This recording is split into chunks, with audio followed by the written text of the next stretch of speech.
by Riverside.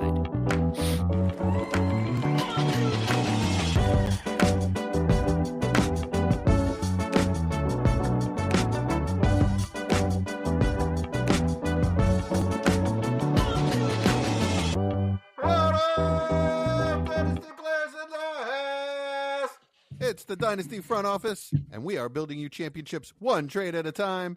I'm your host, Jesse Schneeman, and I'm here with the three spookiest friends anyone could ever have, starting with the auspicious Austin Bell. How you doing tonight, Austin?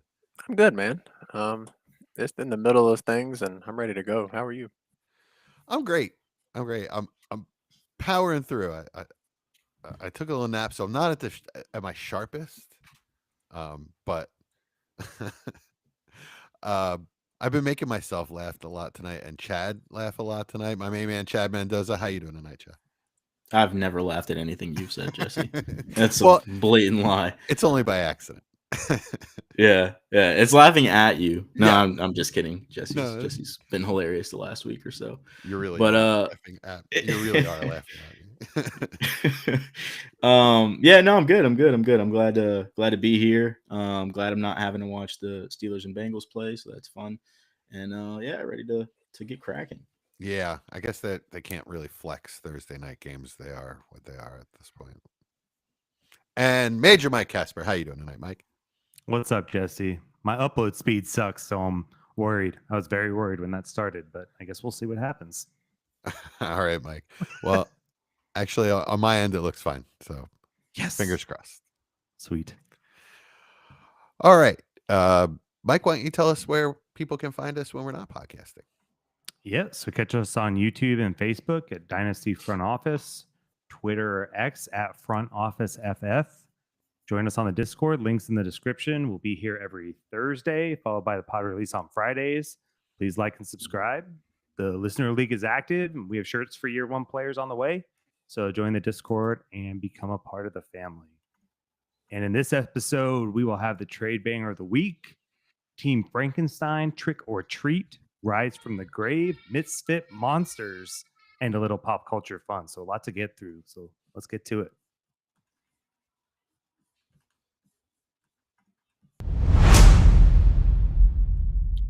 This is the trade banger of the week, the one deal that's too good, too bad, or just too wild not to talk about.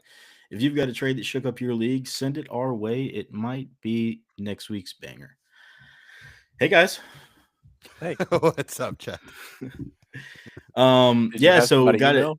Yes. Yeah. Had a oh man, this is a great email. Actually, I think probably the best person that's ever emailed us ever on the show. I doubt that. We had triple XL email. Yeah. Come on now. Yeah. Big T. We've had some good ones, but I know for a fact, I know this guy personally. I know for a fact he's so I'm just gonna get it started here. This is an email from Chad M. Longtime listener, first time emailer. Mostly because every time I hear my own voice listening to the show, I turn it off immediately. Yeah, that's a lie. Chad does I was gonna say, Chad is not long time listener. He does not listen. No, it's just the nasally bit. It just gets me every time. I can't do it, guys. Anyways, sorry, listeners. Matter of fact, I'm gonna timestamp this to the end of the intro because I want to hear this, but I really don't want to hear me. So, anyway, I made a trade. I need your guys like expert opinions. Which is terrifying because I know the three of you. But before we get to it, just a few parameters here. Yeah, I overthought this trade quite a bit. And even if it's terrible, I'm going to defend it. So be gentle. I received Amarian Hampton, Marvin Harrison Jr., Travis Hunter, and an early 26 second.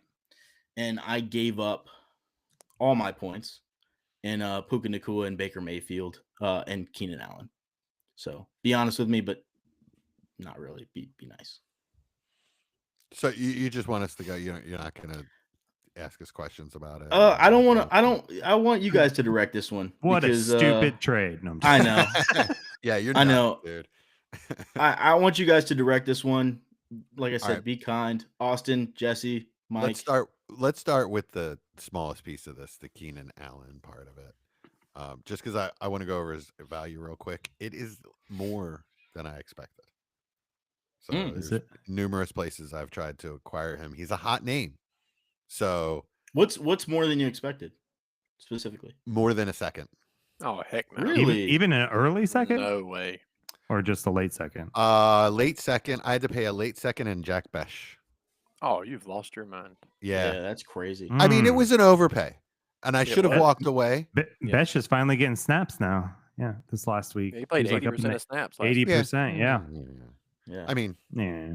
I mean, it is the Raiders, but it should. I feel like it should have been one or the other. Yeah, But that's where I was at with that. you know, To pay like I said, I both. wanted to get it Jeez. done. I It's a would. con- I would. I It's would. a contender. I have an excess of pieces, so I overpaid a bit. But just to let you know, like just the second or Jack Besh is not getting it done. You are That's going to have wild. to add something to that. That's crazy. Hey, Mike, in the league you just put Keenan on the block. Would you take my second for him? I absolutely would. Okay, I thought so. Just making Oh, sure late that's second, kind really? of what. Okay. That's Yeah. kind of. I mean, that's where he should be to me. That's what I thought. That's a good price. Like I'd be happy. I would with take any Keenan. second. Like he was pretty much dead when the season started. Yeah. Right. I mean, He's I- older so- than me. And I mean, Quentin Johnston's nursing an injury now too, so it could look better. I mean, I agree with you, but I'm just telling you, people are trying to capitalize. Yeah. on Keenan He's Allen. older than Austin. That's not the only place that I was I told think to that's true. take a It is true. He's 34. He's 34. Oh yeah, look at there. Yeah. He's older than me by 2 years. Older than Austin by 1. Gosh, it's Hey, half tell him my age in Jesse's public. age. 30 years younger than Jesse. Yeah. So what do you guys think? Because I the Keenan Allen side of this, the whole thing is interesting because I think that's kind of the piece that, I think our emailer last week, not going to say his name, but where he's saying, this is kind of the piece that got the trade over the board here. Keenan Allen felt like that for me, where I just kind of threw him in there just to get the deal done. But as far as like Baker Mayfield goes, that was the toughest valuation for me in the deal. It's trying to figure out what his value currently is. What do you guys think about that? Well, I want to ask you, what do you value Baker in this piece? Like, is it straight for Hampton? Is that where you? Or is it Harrison plus the second? Or I don't know. Yeah, like how are you evaluating this? Because to me, that is the hardest aspect of this. Yeah, and it's weird too because I couldn't like really break it up that way just because I felt like two of the players' value are very close in Martin Hampton and Marvin Harrison. And then Travis Hunter's also a really tough evaluation as far as like, how you think of him. I'm maybe a little bit more optimistic than some.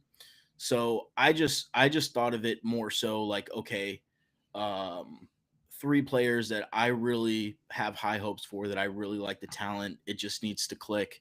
One guy on the other side in Puka Nacua that I really, really like the talent on. And I think he's performing amazing, but Stafford, right? That's the big question mark.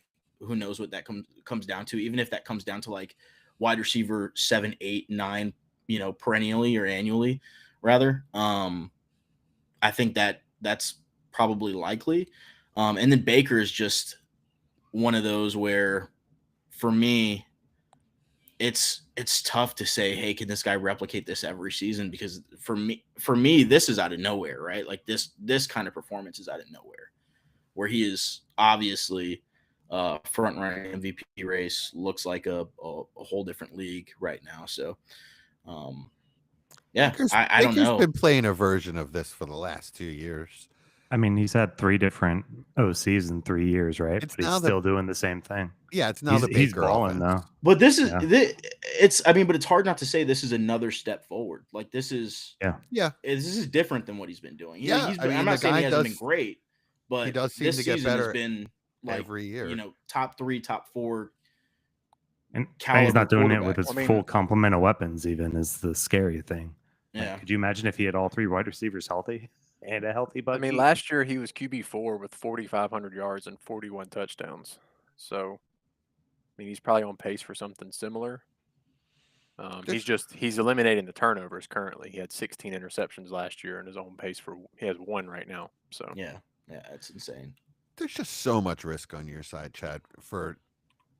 I mean, I understand for players with that kind of upside that you have to give up elite players on the other side, but you're giving up two of the very few matchup proof players that are out there right now, Puka and Baker. I mean, I assume you're not competing. You know, like No, is no, that I was kind of like middle of the In the pack. middle. Yeah, being pretty much dragged by my feet by Baker and Puka Yeah, to the middle. So I get it. So if that's your plan is to get those points off your roster, then it's kind of hard to get better names than those three.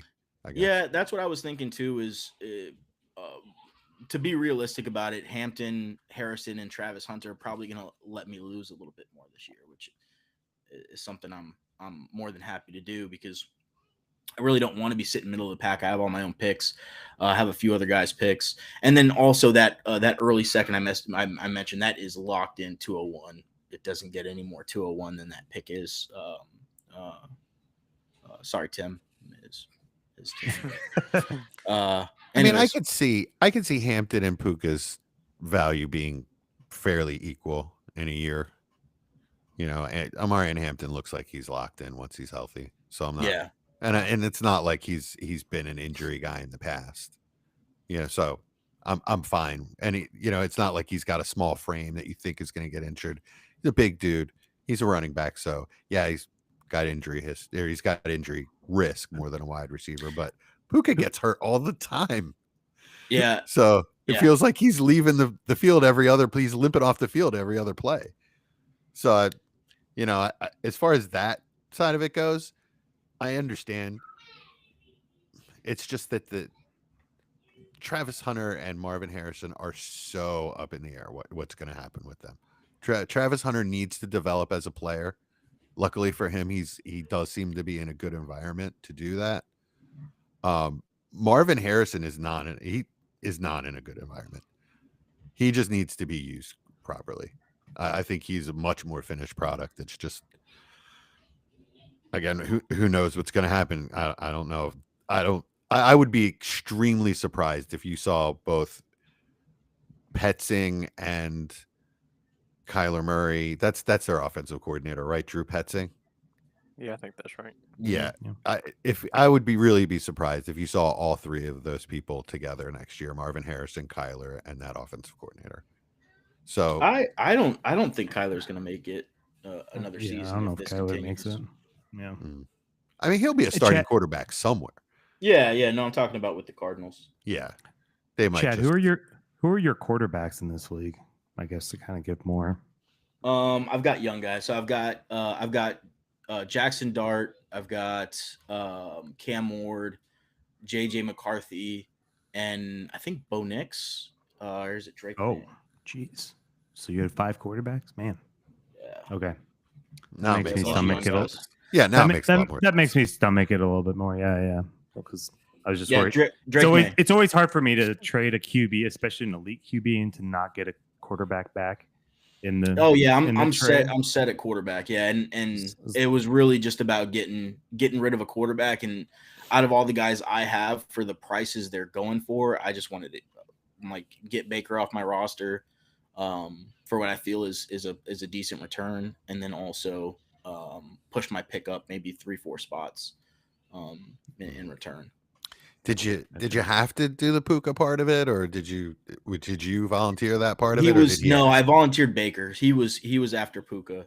Okay. That's a side. What was he wanting to pay for Puka? How far apart were y'all there? So- obviously you came to the conclusion, but where was he at with Puka?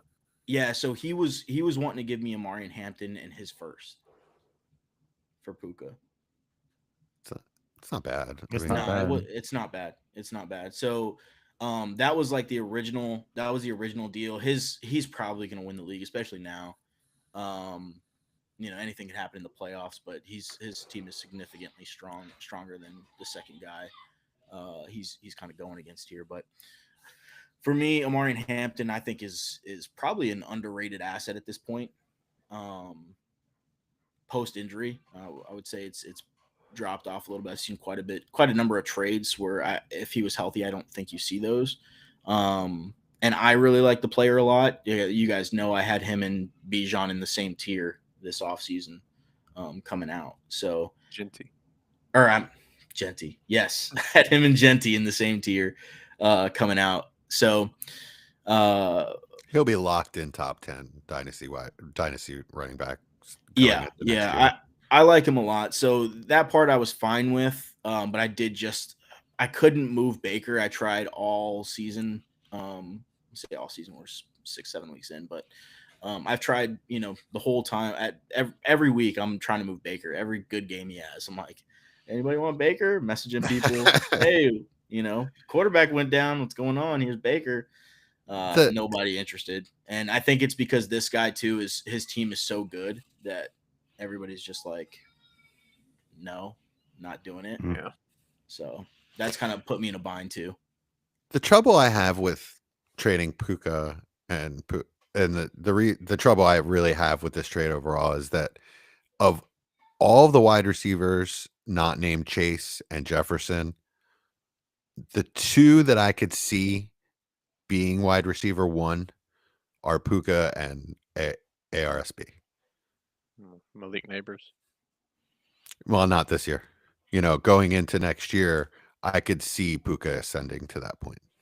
With the quarterback troubles that the other two guys have, and just the game that he has going right now, if he stays healthy, I could see him being dynasty wide receiver 1. I'm not saying it's going to happen, but that's the kind of heat that he has. That's the kind of wide receiver that he is, and he just keeps getting better. I mean, I think he's already valued there. He is definitely valued there at the moment. I was going to say wide receiver 1. Yeah. Well, those other teams that have quarterback questions, the Rams do too, because Stafford's on a 1-year deal. Yeah. That's true. He could be done this year for all we know. That was the main thing for me. Like Puka at his current value, if he had a younger quarterback that was balling out, like let's say Jackson Dart was there and he has these numbers, or somebody like Baker was there and with the Rams and he had those numbers, like I'd be like, okay, this is a guy I'm holding on to for the long haul. But with the Stafford element, there's just room for a drop in there, and for me that's enough for me to say, okay, I can use not having the points right now, and then also I can take a little bit more of a risk on the guys I'm getting in return. Just because I do value my picks moving up quite a bit in this league, particularly. So, Okay. I think last thing I'll say is I'm just genuinely worried about Travis Hunter and his development playing both sides of the ball. He's turned from like a great wide receiver to meh because he doesn't spend all of his time there, and so that genuinely worries me moving forward with him. So I feel like his value's dropped a lot. That's the one piece that would actually make me pick the other side. But I think the upside of what you got is definitely there. So yeah, it'd be interesting. It is one of the riskier trades I can ever remember making. So just want to kind of one of those trades where it's league specific. Like, you have issues moving some pieces. You kind of got to make some concessions and try to get a deal done. So that's what happened here. But yeah, I appreciate. Well, first, I guess we'll ask here. Did I win the trade? Yes or no, Jesse? No. Austin? No. Mike? Yeah, I'm going no too. I thought I was going to be the only one saying no. I was joking, Chad. Really, I need a year to tell you that. Yeah, it'll be an interesting one. We'll keep recording, and then a year down the road, we'll need a lot of segments, but yeah, we'll just keep recording for the whole time, just nonstop the whole time for a year, nonstop. Woo, you better click those auto downloads, boys. I got a mortgage to pay. But anyways, yeah, appreciate it. I feel like you guys were a little nicer to me than you probably could have been. So, I didn't give my opinion, so we'll keep it at that. Yeah, shut up, Austin. Anyways, this has been Trade Banger of the Week. Glad I could embarrass myself today. And yeah, you can reach out to us at dynfo.official@gmail.com, and maybe we can embarrass you. So that's right. All right. Next segment is going to be Team Frankenstein. So far through 6 weeks, we've had lots of injuries, lots of backups. So we're going to go position by position for some of these backup guys. And I'm going to ask you guys, if you're a contender, what are we paying for these guys? Who do you believe in? And who are you actually actively trading for? So I'll do quarterbacks and tight ends with Chad first. We'll start with the quarterbacks. So we got Carson Wentz, Joe Flacco recently traded, playing tonight. Mac Jones, who in and out, who knows what's going on with Purdy, and maybe Jacoby Brissett? Question mark. Are there any of these guys that, if you're hurting in your QB3 spot or just need a quarterback, if you're a contending team and lost Joe Burrow or whatever the case might be, anyone you're trading for, Chad? Yeah, at this point, the only one that I'm even contemplating is Flacco, and that's really by default because the other guys might not be playing very long. Carson Wentz, JJ McCarthy. There's a good chance he comes back. He was, I think, limited at practice last time I looked. Mac Jones, Purdy is coming back pretty soon here. Kyler is gonna take that job back. Although, man, if you watch Brissett versus the Colts, he looked really good. Like, you guys seen that video? I forget the guy's name, that content creator. I think it's like RDC World or something like that. Yeah. And it's like the backup the starting quarterback on the sideline, and he's like cheering on the backup quarterback who's playing, but he starts playing a little bit too good. Everybody starts getting excited on the sideline, and he's like, "Hey, hold on, relax." But so he looked good when he wasn't under pressure, and the line did hold up pretty well. But his numbers under pressure were some of the worst in the league this week. Yeah, I mean, he looked like a backup. That's that's most. That's like Yeah, he looked he- like a good but- backup, which is what he but- is. He was willing to like get rid of the ball a lot more quickly than Kyler, and throw it downfield. Throw it up. I mean, unfortunately, Marvin Harrison went out early, but he was willing to actually make some of those throws that doesn't seem Kyler's, real happy to like quick decisions and stuff like that. yeah. So what's Flacco worth then? A third, right? Third. Yeah, Like third. it done? I sent somebody a trade for Flacco earlier this week. I sent a third over, and he countered with a second, and I was like, "Dude, what are we doing?" Yeah, Right. no I mean, way. you're only starting Flacco as an emergency for a week or two. it was for Josh Allen's bye this week. Is the Right. only reason I even sent the offer. So I'm like, no, man, I'm like trying to help you out here. He's awful. I need to be nice. Not a good team, but he's rebuilding, right? So Yeah. so I was like, look, dude, I'm just trying to help Take what you out you can here, get. man. Yeah, like, Some people are subtract so some points off your greedy team. when it comes to Take the those third. trades. Yeah, I'm like, Yeah. you're helping your picks out. You're getting another pick. Like, it's a dude you had no value on, and you're not getting a second from anybody. So, anyways, but yeah, that's the price. Third for Flacco. Flacco's really the only kind of relevant guy going forward, unless Kyler continues to do Kyler things, and maybe we see Brissett take over. But I'm not willing to bank on that. I mean, so Mac Jones kind of interests me because he's had 2 quarterback 1 weeks. I just got an error message on my screen. Don't know what that meant, Jesse. Mike's gone. You have to leave and come back, Mike. No, that it is an interesting thought though. Mac Jones, performing so well in that offense, which I would expect most quarterbacks of the Mac Jones kind of build to do well in that offense. But Brock Purdy's been doing well for a very long time in that offense, so it's absolutely not a threat. And the way Purdy is played, before the injury, there's no real chatter there for me. I don't know what you guys think on that. Yeah, I agree completely. If you have Purdy, sure, try to get Mac done in a throw in. But otherwise, I'm not paying anything for him. Yeah.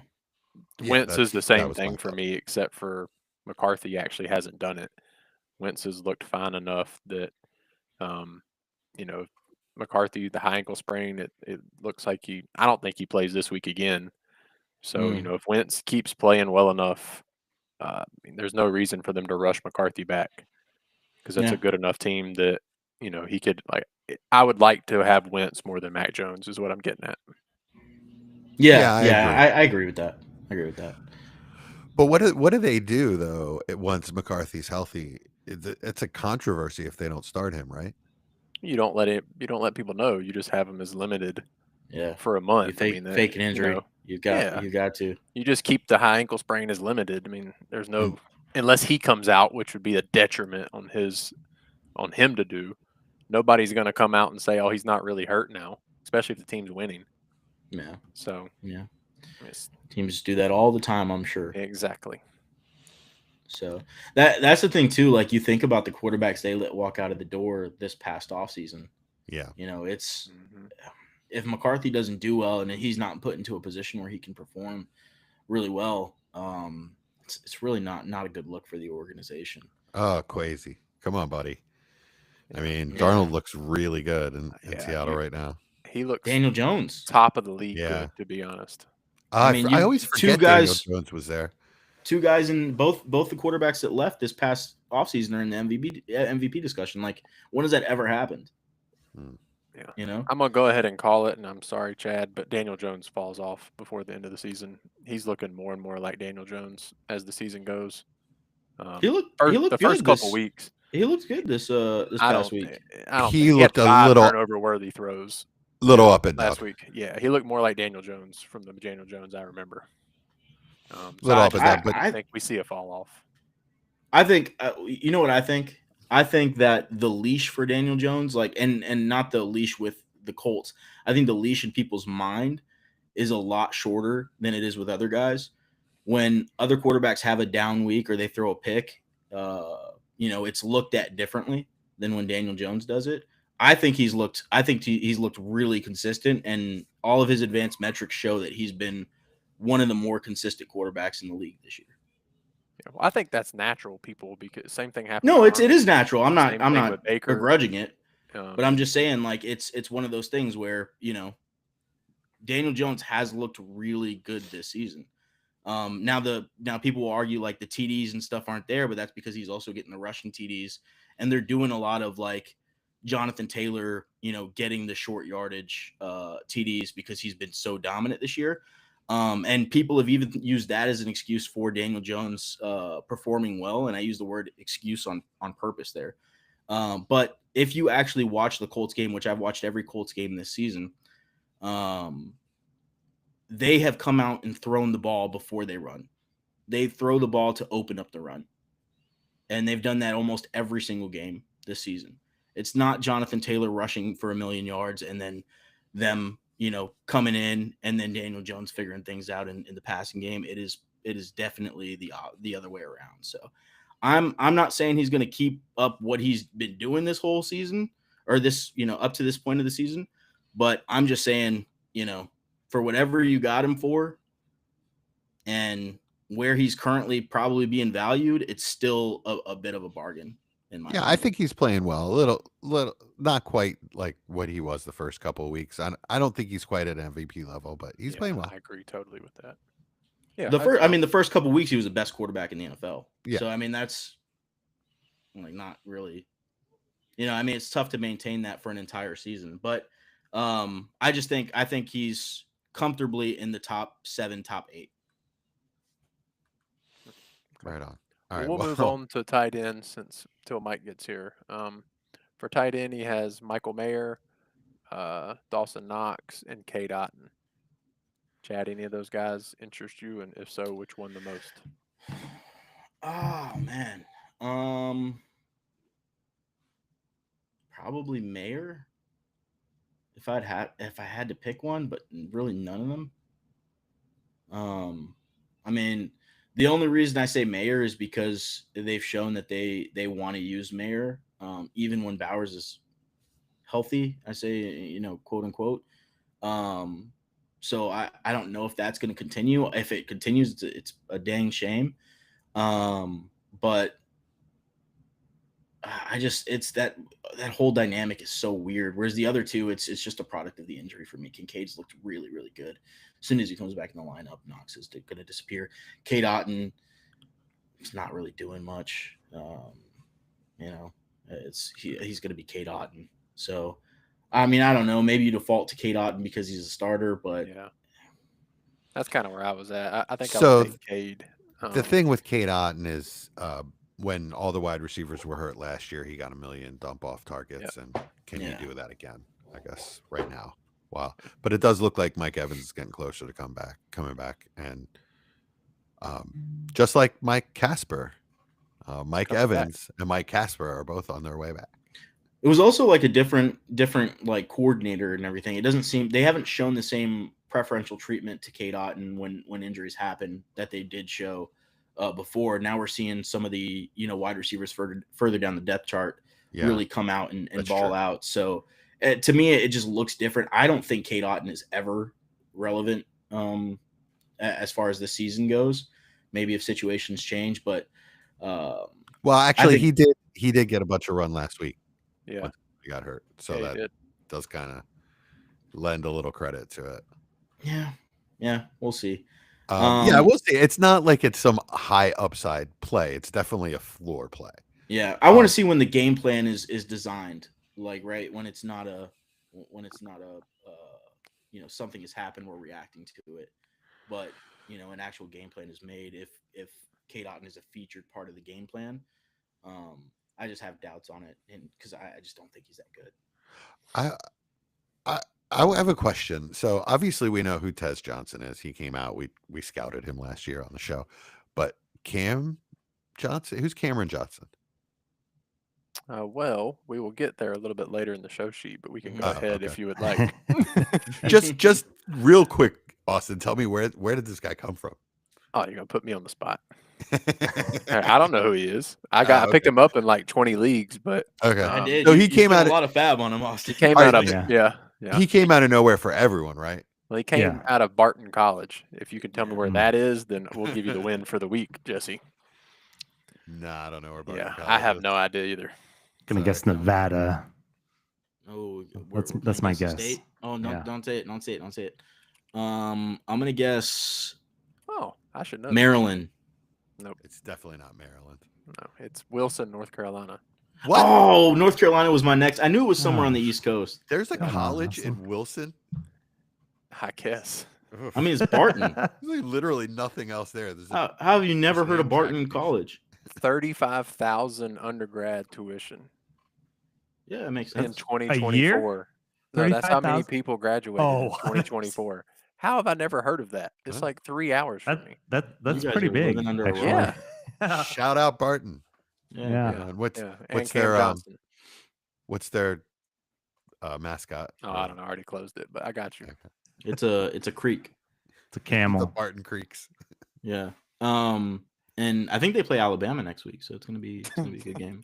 That sounds like an Alabama game. They're the Bulldogs. Oh, okay. Shout out Bulldogs. But yeah, I mean, Cam, he looked good. I picked him up literally in 5 or 6 leagues. He just looked pretty good. So Tez Johnson isn't an every down receiver. No. At least somebody's going to be. I mean, this Cam Johnson's not much bigger. He's 5'10", 170, but he makes Tez Johnson look like a child still. Hey, did you guys see the Tez Johnson video interview where they were talking to him about the touchdown and chanting MVP? They started chanting MVP after his reception, and he went to Sterling Shepard and he was like, "Hey man, what? You hear that? They're chanting MVP." He's like, "I haven't done anything this year." He's like, bro, they're talking about Baker, man. They're talking about you, Tez. That's awesome. I loved it. I love that he told that story though. He was like, "I got something funny to tell you guys." I was like, "Good on you, man." All right, so we finished up quarterback and tight end and tight ends. Yeah. All right, well, let's just go to wide receivers since we were talking about them already. So we got Tez Johnson, Cameron Johnson for the Bucks for injured Egbuka, Godwin, and Evans. Kendrick Bourne for the 49ers for Pearsall, Jennings, Ayuk, who've been out. Trey Tucker on the Raiders had that one big explosive game. So what do we think, Austin? Any of these guys worth anything? You buying any of them? Trey Tucker's If you're definitely competing- worth something. Whether I'm going to pay what he's worth currently is a different question. What's he worth currently? What have you seen? I don't know. That's what I'm saying. I don't know what he's worth, but I don't Oh, think okay. he's wide receiver 10 on the season. Oh, So wow, You're that's not getting Trey something. Tucker for what you think you're getting Trey Tucker for. yeah, I Let's mean put he's it that had way. 4 10 points or better games in regular PPR. So I mean he's going to go for at least a second, and I'm not paying that. But he's definitely the most interesting piece of the ones you mentioned. I'm only interested in Kendrick Bourne if Mac Jones is playing. I learned today that they're best friends.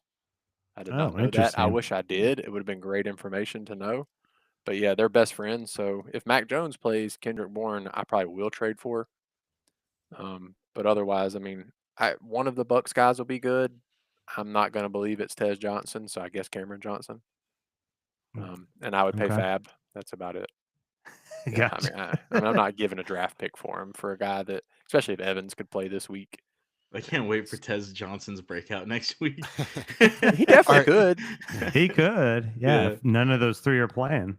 All right, let's Be a go really through a big game. couple real quick players with Trey Tucker. Would you rather have Trey Tucker or Rondé Gadsden? Gadsden, Trey Tucker, okay. Trey Tucker or Juwan Jennings? Jennings. Jennings. That one's closer though. I'd But probably take Jennings. Trey Tucker. I think I'll take Tucker too. Tucker or Keenan Allen? Keenan Allen. Keenan. Tucker or Keyshawn Boutte? Oh, give me the booty. I'll take Tucker. I'd take Tucker too. I'll take Tucker. Tucker's my dog's name. I just actually put that together too. So that's one of my dogs' name's Tucker. So I have to There you trade go. for him somewhere now. Or you could trade for Tucker Kraft. That would probably be the better That's decision. true. I got a couple craft shares. I Okay. have a Trey Tucker share that I drafted. Feel good Nice. about that one. I've started Good it job. this year. Yeah. He was one of my most rostered players. Up until I think he might still be one of my most rostered players. So I'm Uh-huh. not dropping him or trading him. So, but You I need to remember when I try looked. now. Yeah, I know, right? I Yeah. should. You know it stinks is my preseason at like deep waiver wire ad was Kendrick Bourne, but we never got to say it on the pod. we had it like for 2 weeks going. Who was our deep ad? And mine totally was Bourne because of the wide receiver injuries. So Yeah, that one I funny like. how that turns out. It seems like they're just cursed with yeah. injuries, the Niners. So if he's the guy that's healthy, I'm keeping him. You know, obviously between him and MVS and John Jennings has 5 broken ribs and a shin and a shoulder. So and he was lower and upper high ankle sprain. he was a decoy. He literally didn't get a target till the fourth quarter. And then there was someone else that they were running out there too. Someone else's corpse. So Kendrick Bourne is obviously the priority at receiver. Although Kittle will probably be back within a week or two. Oh, that said Yeah, he's he's playing supposed this to be week. back this week. Oh, he's going to yeah. play Yeah. this week. Yeah. Okay. Yeah, he said he's playing this week. All right. Well, he still blocks quite a bit. So Yeah, Bourne will see the field for sure. yeah, he's looked great. I can't believe I picked him up. I had 0 fab left in redraft, and I needed a flex, and I was the only one that bid on him. I was really psyched. Nice. Well, let's get to the position everybody likes then, I guess. Maybe he has more needle moving. So running back Jesse. So we Handcuff got for life. yeah. Yeah, Jesse probably loves got all Jesse these guys. loves his handcuffs. All probably right. got 'em So we all. got Vidal for the Chargers, who had a big breakout week in Hampton's absence. Rashad White. And Jesse said I should mention Sean Tucker for some reason for Bucky Irving. No idea why. Love me some Sean Tucker. Then we got Bam Knight and Michael Carter for the Trey Benson and Arizona backfield. Rico Dowdle back-to-back 200-yard games coming in for Chuba Hubbard. Is that going to be more of a 50-50? Jordan Mason for Aaron Jones, and then Woody Marks, we'll say just for the sake of the corpse of Nick Chubb and the Houston backfield. Yeah. Who do you like, Jesse, and what are you paying? Yeah, the guys that I really like here are Vidal. I have tons of Vidal. I had him on practice squads. I picked him up for Fab last week. So I've tons of him. Rico, obviously. I think that's going to be a much more close split when it comes back. Austin, what do you think? I have no idea. I would assume Chuba I- gets the first touch, and I think Rico, especially this week, probably still sees 65% of the touches. They're going to nurse Chuba's calf injury, so that's what he missed at the end of last year for, Yeah. and he re-injured it in week 2. So he's going to play this week, but I think you're probably looking at 65-35 split this week. And as Chuba gets more healthy, you're correct. It'll go towards 50-50. But if Canales wants to keep the locker room, Rico has to be the main guy this week to see if he can do it again. Right. Yeah, that makes sense. Yeah. So, I mean, Rico's got to be, he and Vidal have to be the priorities here because Vidal, it seems like he's rest of the season, right? And then, although I guess Hampton might come back towards the end of the year. Is that right? I mean, it's I'm high not ankle, sure. right? Is that I think- high ankle for? I think they said 4 weeks. Yeah. 4 I don't weeks? think he's Oh, out. okay. I thought it Yeah. was Yeah. much. Yeah, I I thought it don't was think much it's the longer. season. No. Okay. So, well, then that bumps him down quite a bit. But I can see Vidal carving a role as the second back there. Haskins really doesn't provide much that Hampton doesn't already give you. Vidal is a different skill set. He looked like Eckler out there to me. Wearing number 30, little squat body, powerful, quick, good pass catcher. I like him a lot. That being said, he's not worth more than a third. Dowdle, on the other hand, I do think is probably worth a late second. Do you guys agree with that? Yeah, Yeah, that's for it. sure. Mhm. Just can't deny it. Yeah, and Rashad White's worth more than that. I'm just not doing it. I just Hey, will never hey, have Jesse. any Rashad White. Does he look good? He actually did Huh? kind of look good. Okay. Does he look good? Like I just need to know, like, because I feel like he looks pretty dang good. Mike, you got to drop out and come back.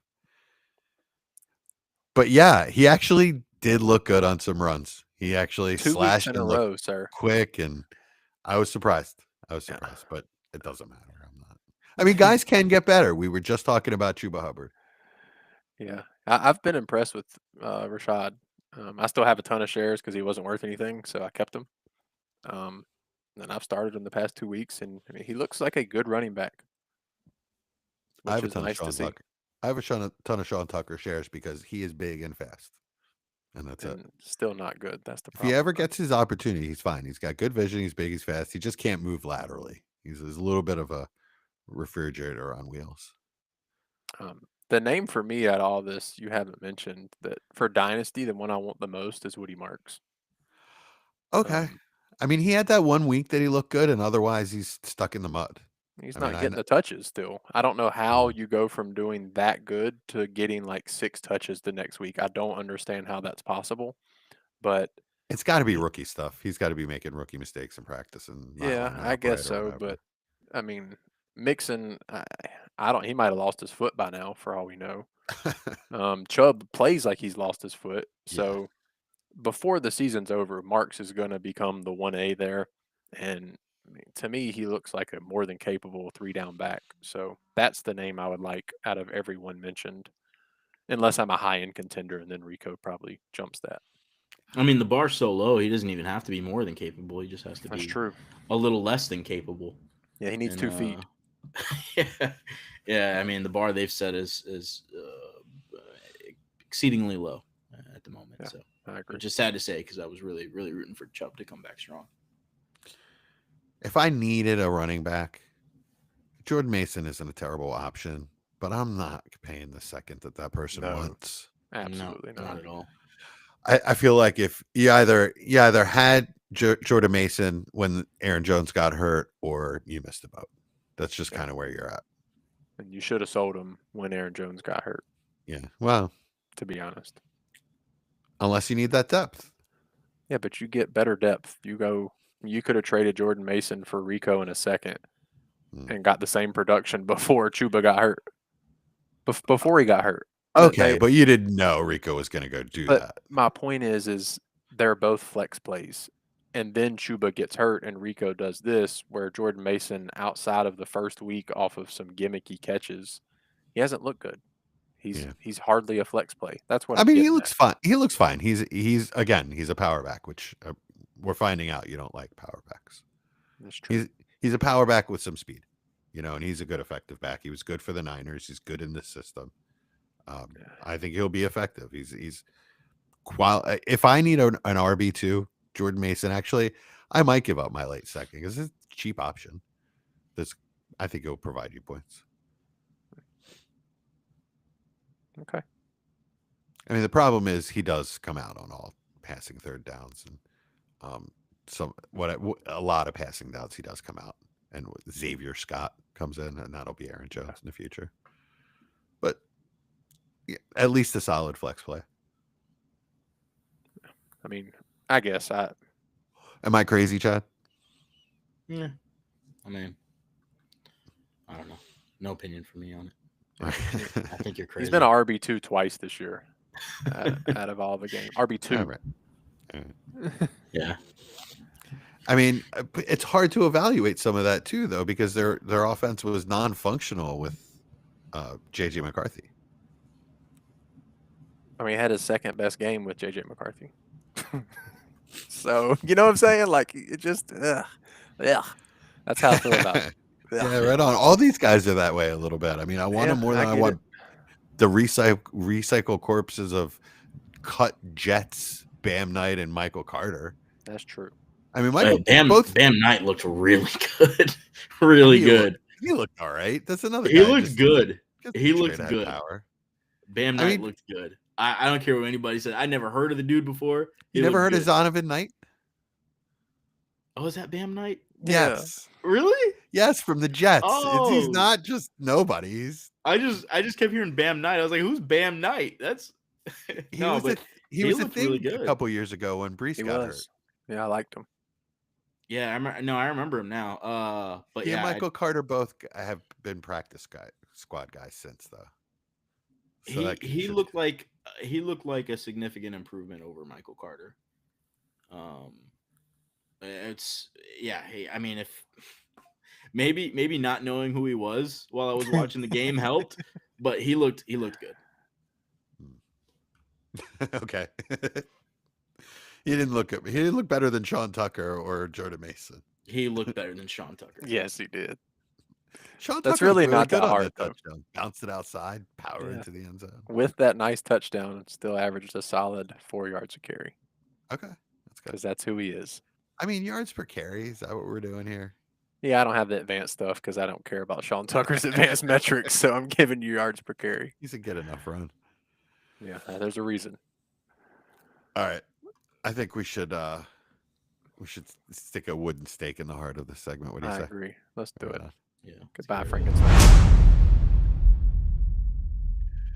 All right, y'all. You ready for some trick or treat? Yes. This is the best part of Halloween. You either get candy or you get a pack of trick or trade Pokemon cards. And Jesse's not handing them out. He's out there in costume, ringing doorbells, no kids. That's right. Just trying to figure out what neighborhood has the full-size Snicker bars. And my costume is just what I wore to work that day. Yeah. Oh, so you're a chef. They're like, All right. oh, so what are you, big guy? I'm the general manager at a restaurant.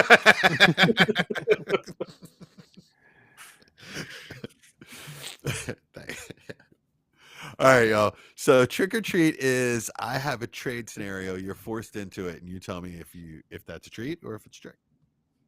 You ready? Let's do it. You've already made this trade.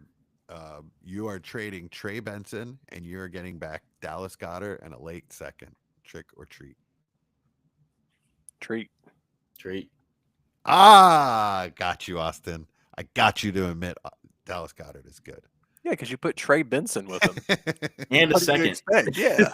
Like- I mean, that's the best piece. That's the best piece of the whole trade is the second, but at least I'm getting it on top with Goddard. Wait, so you wouldn't give a second for either one of those guys? I would for Goddard if I need a tight end, yeah. You would I'm give not a buying second Trey for Benson. Trey No. Benson? I would give a starting second running for back. Rico. I would give a second for many other names before Trey Benson. That's crazy. You're in the minority. I have to. Absolutely. I am. I have to That's say. fine. Chad, would you? I would not give a second for Trey Benson at Oh this my point. goodness. There's just better options to give Yeah, a that's second. what I'm getting at. Who, like Charbonnet? I'm not saying paying a second No. for Trey Benson is crazy. I'm just saying there's plenty of other players I'd rather spend that capital on. Yeah, I mean the second for Benson's absolutely fair. I just not gonna do it. What about Goddard? To me, he's like one of the biggest values in Dynasty right now. If you're in a tight end premium league, geez, I couldn't think of that word. If you're in a premium league, Goddard's a heck of a flex, man. He's touchdowns in 4 straight games, 5 touchdowns in a non-functional offense. There's always that one guy that eats because nobody else can. Yeah, it's pretty insane that I think he's almost 20% target share too. Uh-huh. They were like, hey guys, you remember what we did the last 3-4 years? Let's reverse it and let's only Yeah. give the ball to Goddard and Yeah. then nobody else. Really, it was And just it's, last year that he was it's- previously when he was in there, he was putting up points. But Isn't that's that the thing they with won the Goddard. Super Bowl though. Last year that they were just so on fire everywhere, and it really, I mean, everyone takes a back seat when Saquon's doing that. Yeah. Yeah, I just I mean to me that's an easy treat. So we can go ahead and move on. Okay. And yes, Goddard is a buy. Like it's Beautiful. I don't know what his Beautiful. cost is because I haven't tried. Yeah, I haven't So either. it's probably more than what I don't want it to think he's be. I don't think he's a buy. Yeah, I it's think probably he's a more than I hold. want it to be, but But yeah, I don't think he's a buy. I think if you're buying now, you're paying more than you probably need to on Goddard. I'd pay a second and a third. Yeah, I think that's fair. Yeah, I'd pay that. But I don't think anybody that has Goddard at this point that's using him is giving you a second and There or could is be giving you him for a second and a third. if there's a team that's like starting a rebuild or a middle rebuild and has players, has Goddard and waiting to trade him, I would pounce. would you Or pay, just look at Njoku in a teams. second? What's that? Would you pay Njoku in a second? Yeah, I would. I feel like that's risky. I feel like Njoku And gets Joku in a but- third. I think don't is think- a little more fair. Okay. But that does that even make sense to anyone? I just wouldn't don't. I don't take think that. I don't think you're getting that though. That's the thing. Is like it's easy to say those things just because we've seen what Goddard has been and done for quite a while now. But people that have him on their rosters at this point of the season either want him or they're waiting for something. Right? They're waiting for a little bit more. I don't think you're just walking up to somebody and saying, here's any late second, give me Goddard. No. I don't envision that happening. Mike, welcome back. Number one. Great to be Number- back. Number two, you have Trey Benson and you're trading him for Dallas Goddard and a second. Is that a trick or a treat? Sweet. That's a treat. Okay, nice. So you agree that Goddard's a buy? Would you pay these? Neither one. Of these, I mean, I didn't say that. But This is I the like whole second point of on this top. segment, apparently. Yeah. oh, so you So don't. what agree. you're saying is So you're a Goddard is the Boston best tight end Eagles ever. fan. Okay, next segment. Neither one of these guys wants to pay a second for Trey Benson. Would you do that, Mike? Not right now. No. No. No. You look into your crystal ball. You don't think in a few weeks he's going to be balling out. No. I would do that. I would do that so fast. Y'all, any Trey Bensons that you have, sent to me for a second. I like how you told us we were in the minority. And now we're at the 75% majority. All right. Mike, you have Saquon Barkley and you are trading him for Rashee Rice and Dylan Sampson. Is that a trick or a treat? Hmm. I'm gonna say that's a trick. Samson does nothing for me, but Okay. Austin? Treat. Give me Treat? Rashee Rice before he plays a game at this discounted price. Okay. Chad?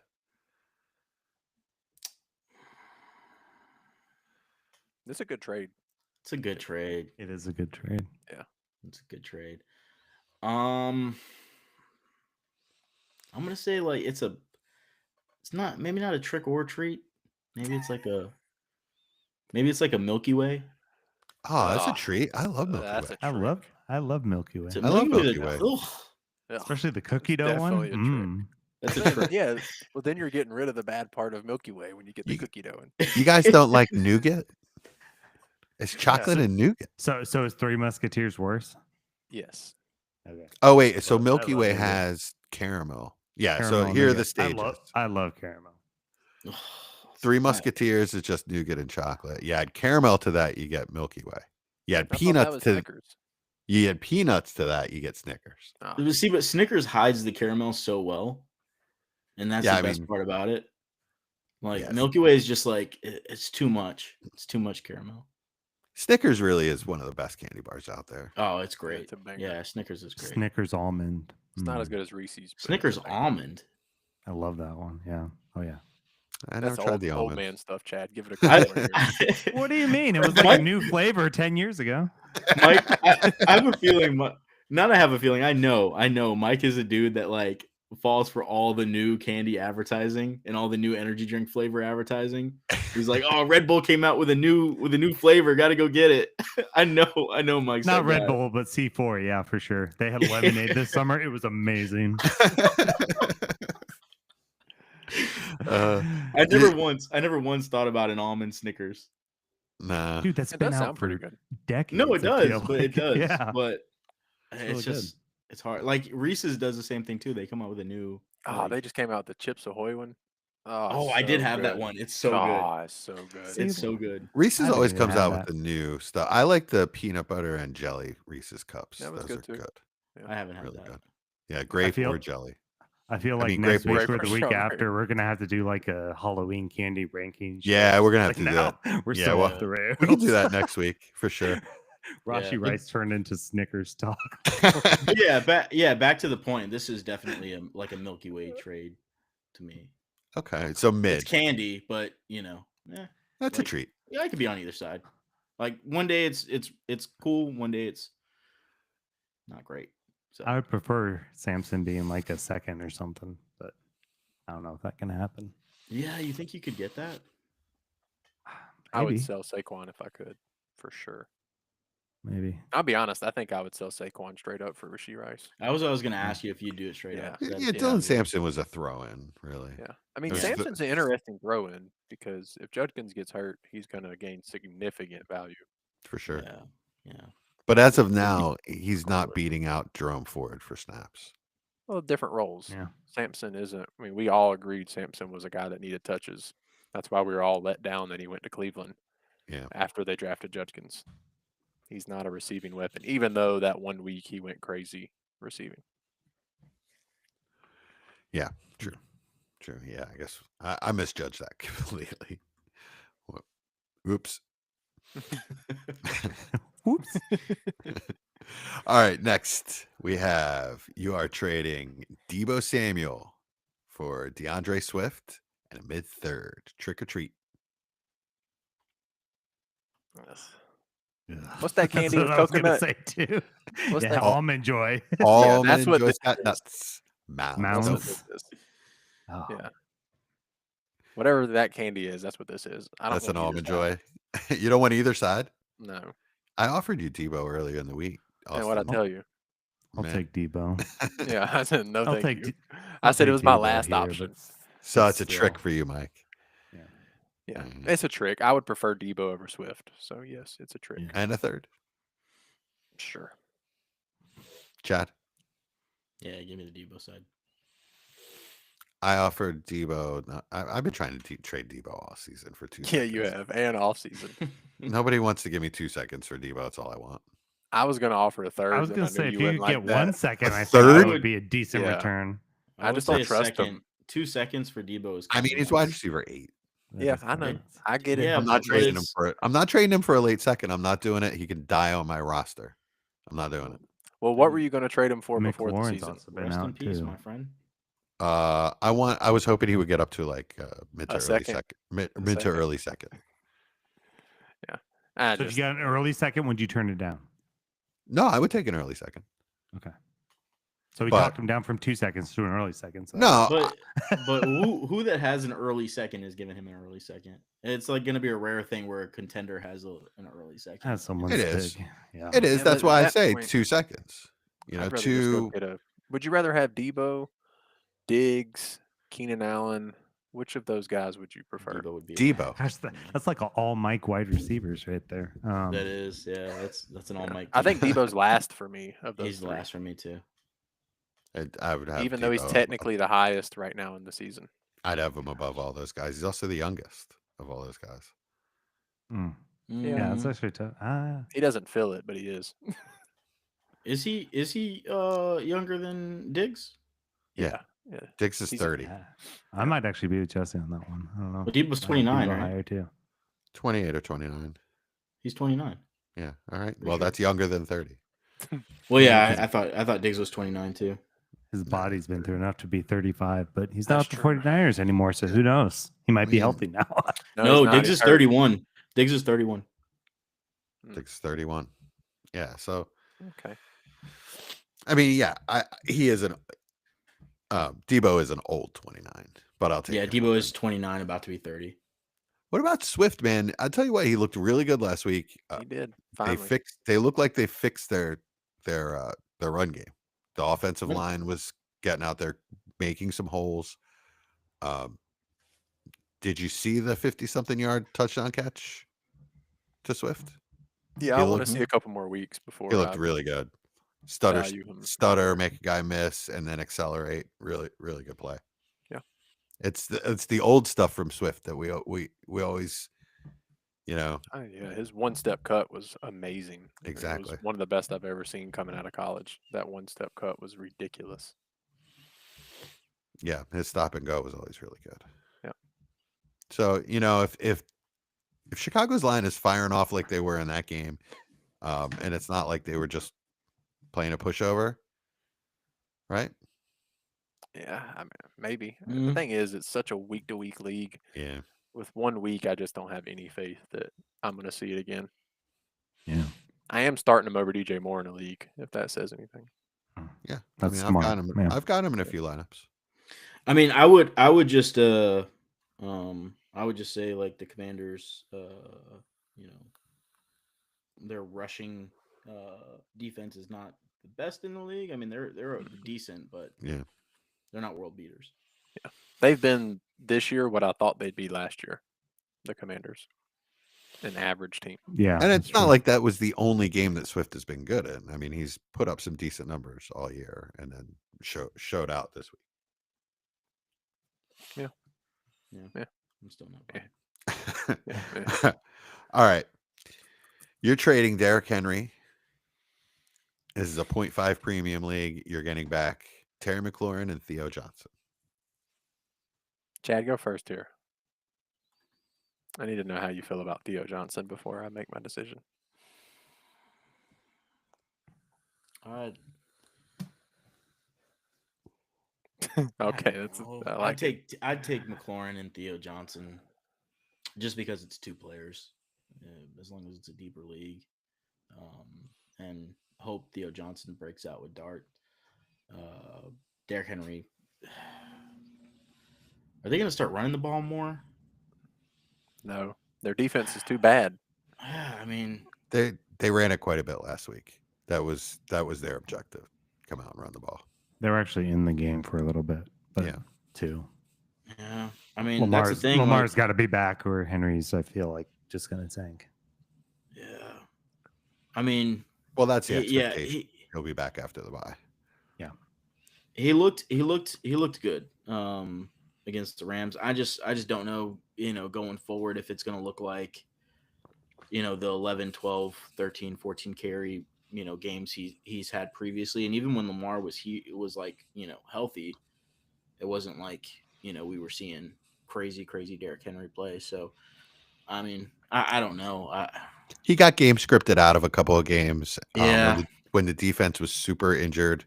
They've had a few weeks to get healthy in a bye week. I expect they're going to I get take Kyle Derrick Hamilton. Henry. I'll take Derrick Henry.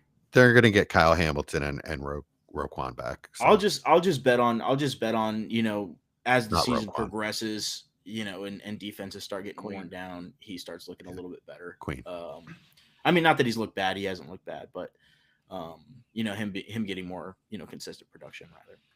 So I'll go with the Derrick Henry side. I'm the same trick. I'll take the Henry side. Trick. What about you, Austin? I have no idea, to be honest with you. Yeah, me neither. Like McLaurin, I really want to see him healthy and playing because I hope that it could revitalize Daniels into something like we saw last year. So like I want to believe that he's going to play and it's going to look good. But man, he ain't played all year and that sucks. Like that really makes me feel like we're not going to see a good McLaurin when he comes back. But then Henry hasn't been good either, so like it's not like that excites me either. And Chad obviously doesn't like Theo Johnson, which means I don't like Theo Johnson. My resident Giant doesn't have good faith. I'm probably not. You don't know what the Giants have done to me. Like, so. Well, I'm then probably why do not I the best ask you every person. time? I'm always going to be more pessimistic than probably like the average person, but that comes from knowing the Giants, right? So, yeah, I just don't know with him. You know, one week he looks like the player we thought he was coming out, and other weeks he looks like Evan Ingram in his prime with the Giants, which means drops every pass. So, I guess Henry. I guess I don't know. I don't want any of them to be honest with you, but Well, in true 2025 fashion, just the way this year's going, this season's going, he came out and practiced in a limited fashion on Wednesday, and then did not practice on Thursday. Yeah. So which I don't know if Thursday's usually that was, the pad day as well. yeah. So that's I don't know if that was planned or not, but it doesn't seem like it was. So it does not seem good. They called it a maintenance day.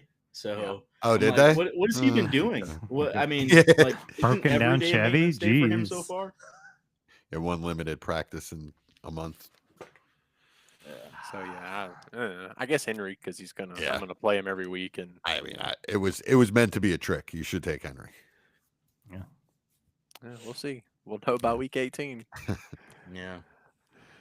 All right, well, that's it. You guys got some Milky Ways and some Almond Joys, and now we're on to Chad. All right, guys. This segment's called Rise from the Grave. We're going to talk about some players that might have been pronounced dead a little bit. Maybe not dead, but like, pulse fading, right? And so far in the season, they've burst through the coffin, started scoring again. We'll just call them like fantasy zombies or something. Anyways, guys who have sucked and now they're better. Perfect. So, Austin, who you got? I have Javonte Williams. As y'all all know, I was ridiculously high on him coming out of college. I mean, insanely high. And then his knee got destroyed, and I didn't think he'd ever come back to life. But apparently, going back to Frankenstein, he got something done properly, and he's now back to balling. Except for when he faced that top Carolina run defense. But still, he's a top 5 RB on the season, and you laugh, but they've been really freaking good since week No, 1. I was just like you and Jesse, 2 peas in a pod this episode. Trying to find ways to throw the propaganda in there. Okay, Mr. Jackson Dart, like 5 times this episode. I don't want to hear nothing. Hey, I'm not sure. but I'm not sure who loves it more, Chad or Dable. I also begrudge. I also begrudge Theo Johnson, and the Giants just suck. So yeah, we have one good thing. Okay, I made a late change to the show sheet, and I have Jackson Dart coming up a little later. Okay. But yeah, man, he's top 5 on the season. Has really no real competition. Jaden Blue looks exactly like he did in college, so no issues with there. So as long as he's healthy, man, he's going to be a smash start every week. My question is where's he at in Dynasty? I know he needs the contract, but let's assume he gets a 2-year extension. Let's say 12 to 15 million. How high does he jump for y'all? Does he get close to that RB12? I was off the top of my head, I was gonna say like 15. Okay. Can he be worth more than a late first? Like No. again? No. I mean, Could I wouldn't he- say I guess I wouldn't say well, that's never the again. He's thing. I mean, 25. Could He's he 25. be any more than a first? No, but he's 25 years old, right? So like, let's say that he continues this, and what is he like, RB 6, 7 right now? He's 5 right now. 5. Okay, so let's say he carries this forward to the end of the season, and he ends up what I thought he was, like 7-8 range, right? I would say you have to give up more than a late first for him if he gets a contract extension at that point. Like it's got to be a first plus a little bit more. Yeah, I agree. Because at that point, it just doesn't make sense to move him for less than that, right? Wasn't he an older prospect? So isn't he like? No, 26? he was young. Oh, He's was 25. Young. He was Yeah. 21 Okay. coming out of college. He was a true junior. Okay, so 25. That's not. Yeah, he's Yeah. he's younger than he's Jonathan recently Taylor. 25. Mhm. So yeah. Yeah, I mean it's an interesting discussion. As somebody who is literally left for dead to get that now, he's worth the first at least right now. If you can get him for a late first, you have to do it. Yeah, if you're a contender, that's a smash if you can send just the first, which as a rebuilder really isn't a bad thing to think about either. Like, if you still got them and nobody's coming giving the price you want, if somebody's offering a first, especially if it's not just a dominant team, kind of like Chad was bringing up with the trade banger, getting that guy's first where you feel like it's a for sure 11 or 12, that doesn't feel as good. But if you've got somebody that's like, 8-4, or even 9-3 right now, giving them Javante for their first is a pretty good move, in my opinion, on a rebuild. Yeah, I agree. Yep. All right. So, Jesse, who you got? Dallas Goddard. So we kind of already talked about Goddard. but What? yes. Oh my gosh. See, at least I didn't do that. I thought he was always dominant. I don't rise him from the Yeah, I thought he grave, was really? PPG, points per game god or something like that. He is, but he's been healthy this year, so he's only missed one game. So that's why he's been so productive. I couldn't remember what he called him. I had a blank. PP. PPG for life. Yeah, Yes, PPG Lord. He is the. yeah, that's what it yes. was. Yeah. Master. I call him the PPG master. That's what it was. Okay. Okay. All right. This is a kid show, Jesse. Okay, what do you have to say about Goddard? That you haven't already said. 'cause we Nothing. already- He's on here for a second time just because I didn't realize it was going to be so easy to get you guys to admit it the first time. So I'm good. We can move on to Mike. What, that he's worth a second? He's the only good receiver. No, you guys for said he the was worth more than Eagles. a second. So that's it. That's all I care about. So Michael. All right, going to mine. So we already talked about him too a little bit, but Debo.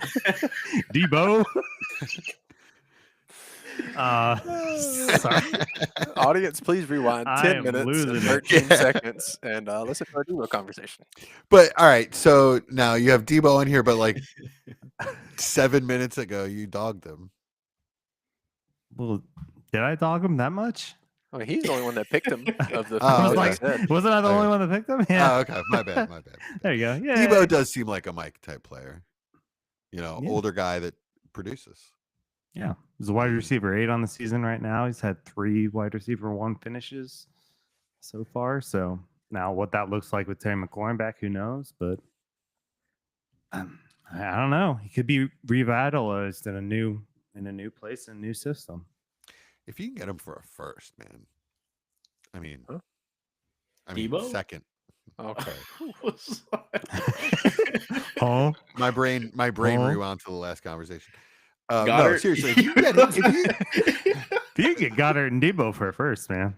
if you can get Debo for a second, I think that's a really good way to spend your Yeah, second round. yeah, it could be. It could be I really don't- good for you for a competing. I don't know if you can. I mean, when you're talking wide receiver 8 right now, like I've been sending them out for 2 seconds all year, and everybody turns me down and sends back the equivalent of a second, and I just don't want that. So That's how much you like Debo. I just think he's worth some more people than are that. just waiting for McLaurin to come back and seeing what Yeah. that looks like. okay. I Well, think that's it Which could makes change sense, the right? offense a lot, Because which he's- it could he's change about for to the come better. back, Yeah, Yeah. yeah, it could. It could. Well, and like we said earlier, this was before we started recording, but I thought we really should have had this in the conversation. It's tough. The trade market is tough right now. And like, Yeah. it seems like if the other owner doesn't feel like they're clearly winning the trade, they're just not going to make the trade. People aren't interested in making even fair trades right now. That's just my feel. But it seems like a couple of you guys agreed with me anyway.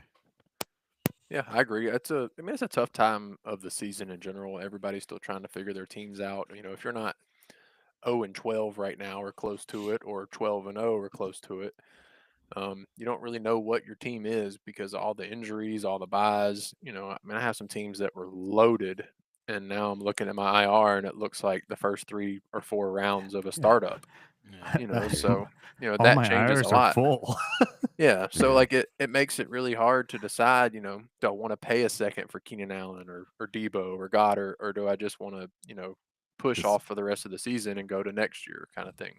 So I think Yeah. that's part of it. But yeah, I mean, people have been really stickler on these guys that are performing, especially guys like Debo who were nothing before the season. You would have struggled to get him more than a throw in a trade, and now, Right. no offense to Jesse, but people are wanting 2 seconds for him. That's a huge value jump to something that could easily in 3 weeks. We're like, man, why the heck did you do that? Because now McLaurin's back. They're leaning on JCM, and Debo's getting 4 targets a game. Not to mention, we're coming out of an off season where a lot of these second round picks, even some of the later second round picks, are really performing Yeah. and worth a hell of a lot more than they were this off season. So people are like, okay, well, why am I going to give that up when I don't know what this looks like? It's not guaranteed production for the rest of the year. Which, I mean, it doesn't really make sense in some ways, makes sense in other ways. So it's just one of those things. I think people will convince themselves what they have at the current moment is better than what they would be getting. So And honestly, a lot of on some of my contenders, when I think about going out and trading for a piece, I think about it being week 7 and this guy's going to get Yeah. hurt, and I'm not going to have that ammo Yeah. to go trade for a different player. yeah. The If I'm trading for a player now and it's like a production based trade, then it's got to be a guy where I assume he's going to give me production going forward into the next season or two, Right. at the very least. That's just me up until the playoff comes around. Yeah, I the made a stopgap really Band-Aid guys risky are. trade. What's So that? I made a really risky trade yesterday. I talked to Chad about it and ended up pulling the trigger, but I traded Scatabo in my first for JT. And my first better be bottom 3, bottom 3. But it feels like, me and Chad mentioned that, this is one of those trades that you either going to love in a year because Scatabo doesn't turn out, or there's a good opportunity that Scatabo and the first are the better asset in a year. So week 7, it scared me making this trade, but the guy's having a fire sale, and I didn't want somebody else to get JT. Yeah. So I ended up pulling the trigger. Yeah, So that is the other side of that if you wait too long, that those elite players aren't even there to trade for. I packaged them now with Bijan and CMC, so my running back room's crazy. Yeah, and we got to keep in mind too, like with a trade like that, you're paying for the best player in the NFL right now at the moment, arguably, right? Yeah. Like Jonathan Taylor's been ridiculous this season, so there's always going to be a little bit of a premium on that. And you're capitalizing on a player with a lot of heat, which is always a smart thing to do in a trade. Yeah. But it could turn out that heat is justified. You just don't know yet. Yeah. When it's a young player, it's very volatile. Yeah. Well, the thing too is like with the justification too, like two things can be true, as Austin likes to say. Cam Scatabo can be a good player, and this trade still looks good a year from now. Yeah. Right. Agreed. So really, he has to be a top 15 RB for it to not look bad for the other guy. Yeah. I thought you were going to go the other way with that, but yeah, for like Austin to feel bad about it, I think he's got to be like a top 10 running back. Yeah. Well, yeah, I was saying for the other guy, for him. Yeah, I think you're spot on. For him to get the value out of it, he has to be at least top 15. Because that first is, going to be a late first, especially with JT now. Well, no, in Austin, it'll be late, but it won't be 112. So tell me about it. Yeah, it'll be 111. Yeah, it'll be 111 every year. Perpetual 111. It's my own league too, so there's no chance I'm actually winning it. But I'm trying. I've given everything I can for it. Nice.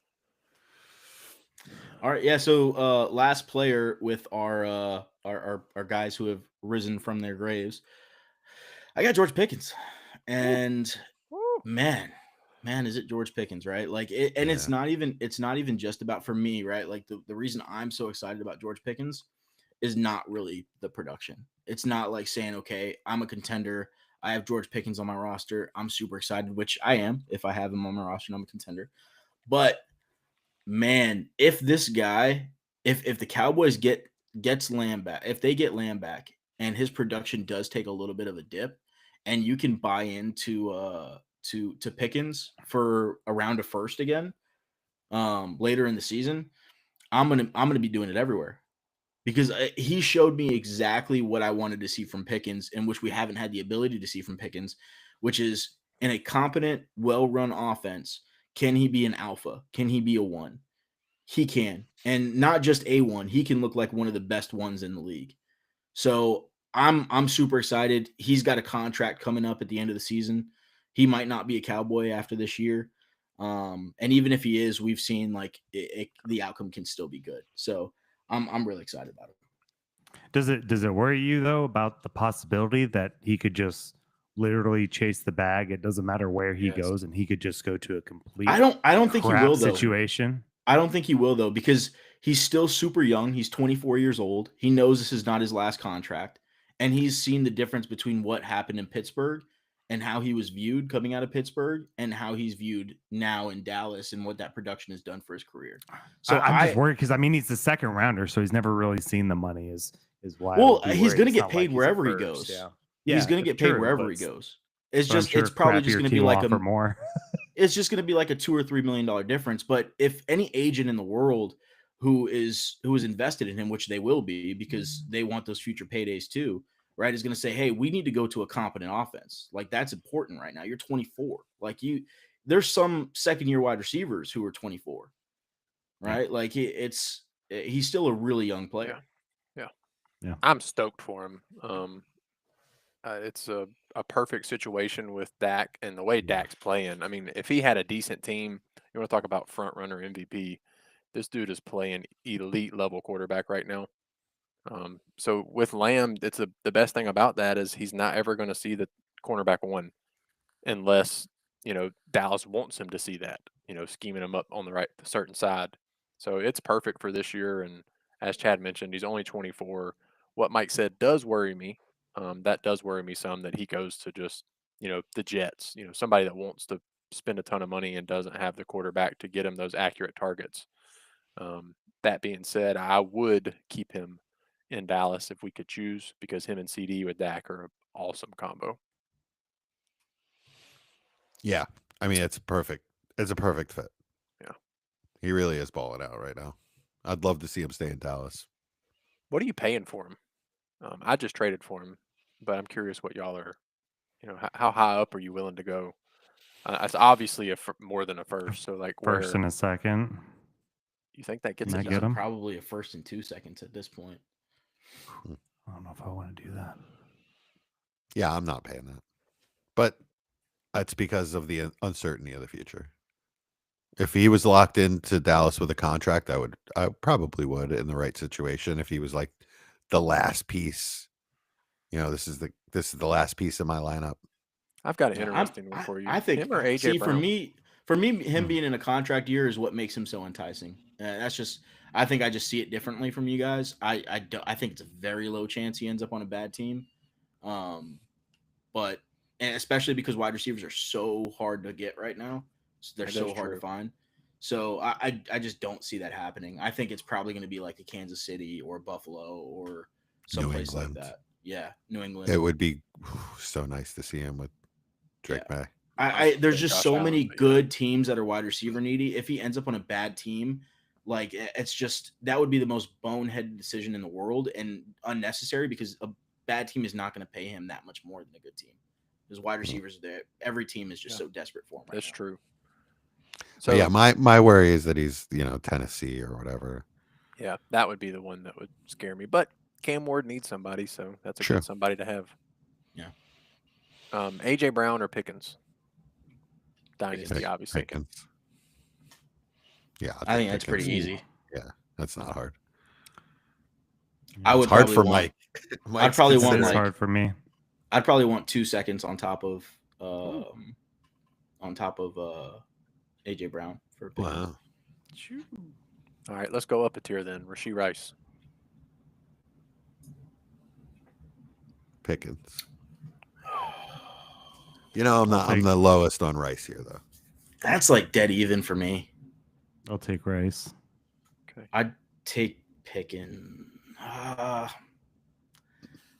don't know. That's a tough one. That's a really good one. That's a I really got tough one. one more just because I'm really interested. Ladd or Pickens. Lad. Not Lad. close. All right, I wanted to see if he had fallen any. No, Lad is exactly what I said. That his days were coming, and he's got touchdowns in the last 2 weeks. He had a 100-yard game last week. I understand Quentin Johnston was out, but he's still Lad. I mean, he had a bad we still game. got to see it with Quentin Johnston. Yeah, Like, that's that a is big- some- We that's a did big 2 question weeks. question We mark. did 2 weeks ago. He had a 80-yard game and a touchdown. It's fine. 2 weeks ago? No, he didn't. He's coming off a 11-yard game, 39-yard game, and then a 100-yard game. Yeah, I was going to say, I thought Ladd's only had one good week. He had a touchdown though. Yeah, he did. He did have the touchdown. Okay. Well, maybe I projected the rest of it. In my mind. Yeah. I was like, "There's the touchdown. Good week." Yeah.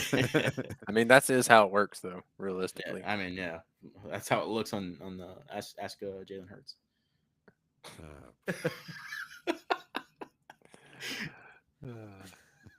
All right, what we got next, Chad? All right, so we've got another little mini game coming up, Halloween themed, just like the other ones. If you haven't gotten it this far in the podcast, this is Halloween themed. It is, right? So I hope so. Yeah, right. I don't think we said it, so just in case people couldn't figure it out, they're like, why are they talking about so much candy and pumpkins and dead people? Yeah, our listener in Kenya has no idea what's going on. Yeah, they're like, He just thinks we're evil people. Yeah, so this one is called Rise from the Grave. Nope, that's not what no, this one's Nope, called. it's that is- Misfit Monsters. That's not it. No, I'm wrong. Guys, I'm wrong. Nobody told me, but it's actually Misfit Monsters. The segment where the players look ugly, the metrics are The players look ugly. yeah, they look ugly. The metrics are but somehow the production, they're a dynasty monster, right? So yeah. Who you guys got? Mike? Chad, I'm going to go ahead and tell you. Who is Hold the on. ugly fantasy Yeah. ugliest fantasy player? Chad, you have to change yours. You can't call the player ugly and then have the guy you I have. know. Have one of the best looking dudes on there. Well, let's just say they maybe look ugly. That is one of the categories you could go with. Is they Oh, could okay. look ugly. Mine is more so the metrics kind of look weird, right? So that's why Jesse picked his. Okay. Let's let Jesse Yeah. go first. Oh, okay. Mine's Jackson Dart. So He fine. for all of the good feels and great vibes in the entire world that the Giants have going right now, everybody loves the Giants for some reason. It's almost like It's almost like they beat the Eagles or something. almost like they Yeah. beat the world champions or something. Like seriously, it's almost like that dopey gold retriever Eli's back. Like, hey guys, Oh, It's- everybody's just so like happy about the Giants. All these feels. Let me explain something to you. Jackson Dart had 179 yards against two third string cornerbacks on any other team, right? And he's diving head first. What team are we talking about here? Eagles Oh, okay. Yeah. diving head first, leading with his shoulder, playing reckless, whatever. Number one, the guy's gonna get hurt. Number two, it's 2 games of okay numbers. 3, sir. It's Just, 3. There's so much salt. In There's this 3 fight. games There of is. Two This games is- of wins. this is bad. Of wins. So salty. No, seriously, it's the numbers are okay for all of all of the arguments pro Giants right now and pro Dart right now are vibes and feels based. That's that not No, true. it's That watching does him. not get it done. It's watching him. Let It's me watching go him first. watching him offense. dive. It's watching him dive head first and throw shoulders at people. He is going to get hurt. Chad, let That's me not go. how you do it. You I have to got you. Go slide. ahead. Go I Someone got needs you. to teach this boy how to slide. So And also go ahead with please. these weapons against real NFL secondaries, I'm just telling you, it's not going to look like it did last week every week. So You mark my words. but, He's averaging 2 touchdowns a game, which for fantasy is phenomenal for a rookie just starting. 2 He's touchdowns averaging- in what way? It doesn't matter. Passing? 6 It points or does 6 matter. points. No, it does not. It does matter because 6 if points. because he We're 6 talking points is about 6 points. We're Jesse talking about forgot for that this is fantasy. fantasy. Jesse forgot this is Yeah, fantasy. I don't care He's- about him as a career. okay, listen. When I say it matters, it's because it's not projectable, it's not repeatable for the future. Yeah, it happened, it counts, but will it happen in the future? Why is it That's not what we're here. repeatable? He's Because he's not an elite athlete. He's not an elite athlete that you're going to be able to depend on for his legs. All right, But he's he's like averaging Bone. He's 10 looked attempts a like- game. He mean, that's looks like huge. a rushing quarterback. He's a legit dual threat quarterback. Okay, then he needs to learn how to slide. Well, that can be true, but I mean, he's Yeah. averaging 55 yards a game on the ground, 10 Okay. attempts on the ground a game, which is ginormous. 200 yards a game passing, that is Yeah. what it is, but with you're rushing that much, It's that's honestly 250 yards a game. And his Okay. efficiency as a rusher is like close to top of the league for quarterbacks. and right, and when defenses catch up to that and stop and start realizing, oh, this isn't a slow whack guy, they'll game plan for it, and it's not going to be as easy as it's looked. I'm telling you now. This is the honeymoon phase for Jackson Dart. I mean, I think you can be right, but I also think he can. I'm not be a saying he's- top 12 dynasty Two things quarterback. can be Yeah, I'm true. not Sure. saying right. I'm not saying he's terrible, but it's Well, you it's kinda people are but- no, I'm not. I'm really not. But people are a little out over their skis on this. Just pull it back a little bit on Dart, is all I'm saying. Well, it's because when you watch him, like I am as hard on Giants players as anybody. Sometimes. No, I am. I legitimately am. Until a Giants player proves that they're better than the franchise they're playing for, I'm just gonna not give them the benefit of the doubt. But Jackson Dart when you watch him, he looks like he has an it factor. And you're talking about, oh, it's the aura, it is. But that's because when you watch certain players, there is something different about them compared to other players that you watch. And Jackson Dart has it. Right. Yeah, but I need more passing, like more passing talent out of him to really believe. He's started 3 games, Jesse. Like for him to look as comfortable and play as efficiently as he has, this is incredibly impressive, especially With the on a weapons he team has. with practice squad players. Yeah. His- Okay, I mean, Jordan Humphreys was his top wide receiver last week. And the defense he was playing was really, really injured. A lot of backups on that defense. And Lil Jordan Humphreys was his top target I'm last gonna week. go ahead and tell Okay, you. he was going against Adoree Jackson, who the Giants So cut. it's a wash, Jesse. That's what I'm saying. Is you can't. Like I'm not saying that what he's doing. It's not is, just a wash. I mean, when the guy's wide open, it's not a wash. I mean, mean, you okay, got- so you what gotta give about him with some- the Chargers and New Orleans? Because he put up 20 points a game. I am there, giving too. him some credit. I'm Where? not saying he's a bad player. Mike. I'm telling you that this Is is he the above honeymoon. Cam Ward now for you? Of course. He's got to be. No. See, Jesse's like, I knew Jesse was going to think about it. I think that's why we have the disconnect. Yeah, I 'Cause mean, Cam that's Ward not. has a lot more around him. I don't think he's looked terrible, but he's done nothing for fantasy. Cam Ward's got whereas nothing Dart around him. has. What do you mean? Jackson what are Dart his, has nothing around him. but what are Cam I Ward's mean- weapons? Nothing. Better than He's got- Jackson Dart. He's got a day 3 rookie as a starter is his main weapon. That's Okay. awful. I mean, the Giants at least have a good line and Cam Scatterbo, right? What Tony Pollard, does that do it? Tajay Spears?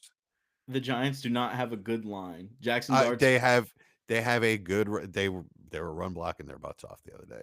Like they are a pretty good run blocking line. They are not. All right. They're not. He had one good. Cam Scatterbo had one good rushing game. Yeah, right. They're My whole point is that the Titans don't have good weapons.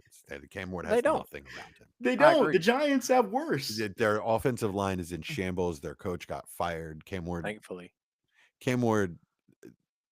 deserves a mulligan in my book. I'm not putting Jackson I Dart agree with that. automatically above him. But I think that's too knee jerk, and that's exactly what I'm talking about.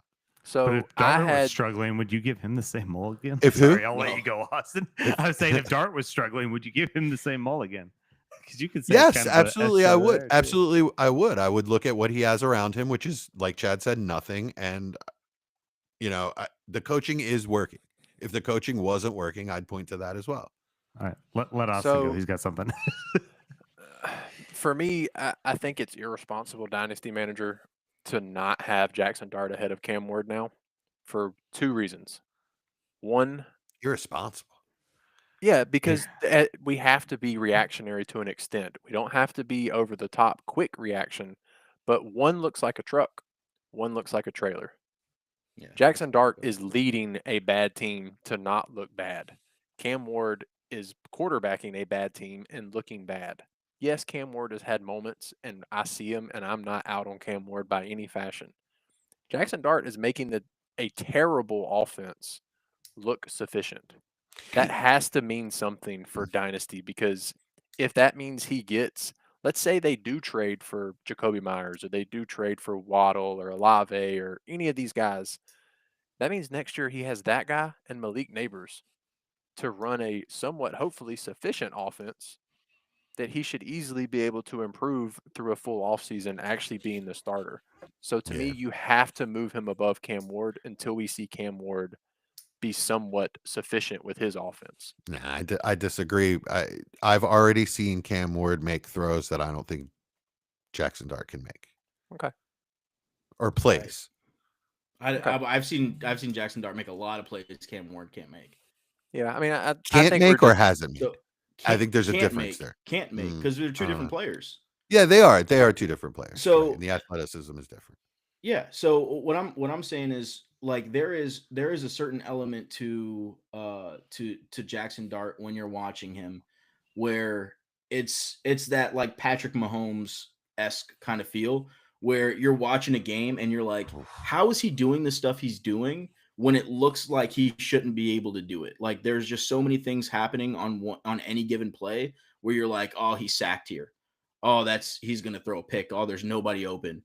And it just finds a way to be or to make it a productive play, right? And he just has those time after time after time where now I look at it at a Giants team and I'm like, okay, this is this is a really, really bad football team. One of the worst, if not arguably the worst in the NFL, right? And I'm looking at this team and I'm saying, let's just say the offense. I think the defense is badly coached, but let's just stay with the offense here. And Jackson Dart is making you feel better about every player on that roster. That means a lot, especially as a rookie 3 games in. That means a lot. No player has come into the Giants for a very long time and done that outside of Malik Neighbors and Saquon Barkley, the only 2 other players that have done that. As a rookie quarterback, if you come into a building and the players don't respect the head coach and you don't have the leadership above you, you're pretty much done and you can't be Jackson Dart. Right? So if Jackson Dart came in to Tennessee, this wouldn't be happening is what I'm saying. Like without that kind of leadership from the top, you can't get the secondary leadership from the quarterback. It doesn't work that way, right? Things completely fall apart, right? So we just don't know what Cam Ward can be as a leader. It's unfair to judge him at all when his head coach got fired 6 games into the season. Yeah. I mean, I agree with you, Jesse. I do agree with that. He's in the absolute worst situation a quarterback can be. It's Derek Carr level. Yeah, which to me is why you would move Jackson Dart ahead of him, because I don't know if we've seen a quarterback I don't, because improve at that. I feel we are terrible at judging situations like going forward, right? We're terrible at predicting what a situation is going to be by next year. So Tennessee has 9 months to do all the things in the world to make this better for Cam Ward. So I'm not. I'm gonna have them probably neck and neck right now. What in a lineup for a lineup decision, of course I'm putting Dart in over Ward. But as far as a trade goes, no, I'm not obviously putting Dart above Ward. Okay. It's a really hard decision for me. That says a lot for Dart. I'll be honest with you. I this is going to sound pretty crazy, but there's a lot of quarterbacks I would trade for Jackson Dart in the 27 first. Yeah, and I think a lot higher up than what the average person would think. It's 3 games. He's we're comparing him to Patrick Mahomes at this point. I mean, I'm not. No, nobody's comparing him to Patrick Mahomes. I said. Oh yeah, no, you just did. No, I did. Oh yes, you did. No, I did. I did You not. said compare him to you Patrick compared Mahomes. him to Patrick Mahomes. You No, absolutely did. I said there's an element where it feels like, hey, this guy shouldn't be getting out of certain situations, and he is like that. There's other quarterbacks that have had that, but I'm just saying, like, the most recent guy that, that's kind of like the most extreme end of the spectrum as far as that goes is Patrick Mahomes, right? There's so many plays where you see him and you're like, this should be a sack. I Like, hear why you is the defender missing this tackle right now? on the Right. other And that's end. what's happened. That's what's happened. Hold on one second. Okay. That's what's happening week after week with Jackson Dart, where you're just seeing him get out of plays and make positive plays that probably shouldn't be positive plays. That's the other thing you said that I take exception to. Time after time after time, week after week after it's been 3 weeks, like you said. Also, on the other end of that spectrum, you have Kyler Murray, who has that same kind of magic, can make plays where it seems like there's nothing, but at the end of the day, he's Kyler Murray. So Yeah, there but are 2 ends of that spectrum. as is a what I'm saying. time, he was a top 5 dynasty quarterback. Yeah, of So, course. Yeah, I mean, absolutely. if That's that's why what I'm. we're projecting a possibility for Dart, that's a great possibility. Yeah, That that's means what I'm at saying. There's some 2 point, ends. There's 2 ends of the spectrum and a lot of room in between, and it's 3 games. It's too much for me after to elevate him like this after 3 games.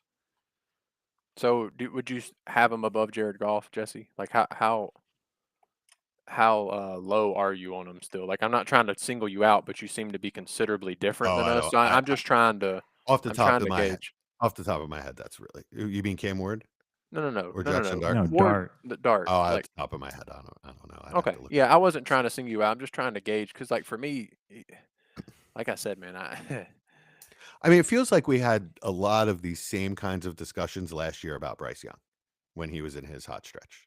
but No. he never got to that discussion. It's the I feel like it same- was it's the last year same for all feel the me. rookies more than anything, except Yeah, then I would they say the rookies continued to would prove be, it, yeah. and most majority of I them, mean, right, we were top literally 10. had very similar discussions about Bryce Young, where Okay. you guys were. Bryce Young is, at least for me, was always still more projection based, as far as, like me saying, okay, there's glimpses of what we saw in college translating to the NFL, where we see, okay, maybe like a stretch of plays or something where he looks super comfortable. He's navigating the pocket well. Pressure doesn't seem to bother him, right? And then there's a lot of like boneheaded plays in between. My whole thing was, he was an elite prospect, giving him the benefit of the doubt for that. That's not the same thing I'm doing here with Jackson Dart. For me and Jackson Dart, it's okay, I'm watching this guy consistently look like the game is not too big for him. The game looks like it's something that is easy. He looks comfortable on and off the field. I'm just sold on the player. I think Okay. the player is I think this is going to be the cheapest he's going to be for a bit.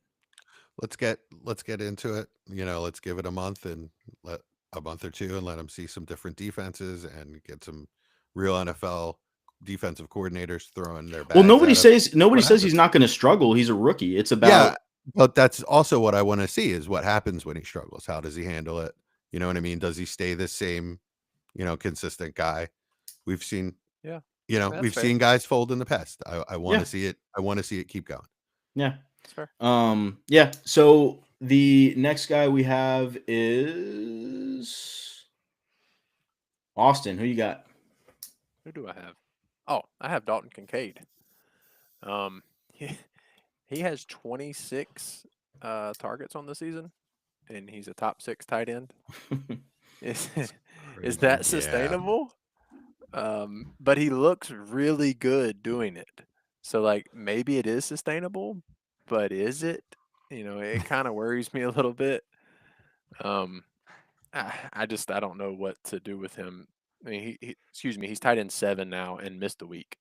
So, I just don't know what to do with that. It scares the heck out of me. He's at like 14% target share, but he's producing as a top 6 guy. Like, I don't know what to do. So Sell him. that's probably the right answer, but the talent's there. It's just Mhm. it's hard for me to do that because still, I mean, the cost. Heck, I saw him traded in a tight end premium league for a second. which makes no sense For to a me. second? Yes, Jeez. just a plain Mm. second. And it makes zero sense to me that you've held this guy for this long and then you sell him for a second, which is under what he should be. But like, is just a first enough? Like, am I being greedy? Yeah, I'd sell him for a first. I I'd be wouldn't. really happy to reroll. Okay. I wouldn't The sell him problem for I a first. have is it's not with Kincaid the player. I think he's a good player. It's the Bills. You know, the way they spread the ball around and the way they just are content to play matchup based football. Yeah, that's fair. Yeah, I mean, I wouldn't trade him for a first. I'd want a little bit more, especially if you've held him till now. He looks like a good football player consistently. It's just the usage, like Jesse was saying. But he has looked to be a little bit more of a priority this season.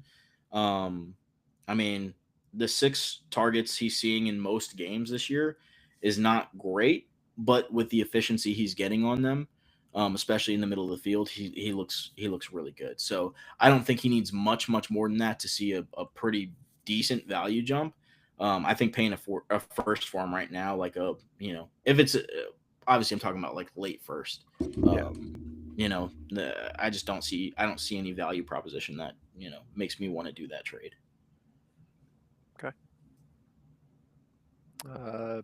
Mike.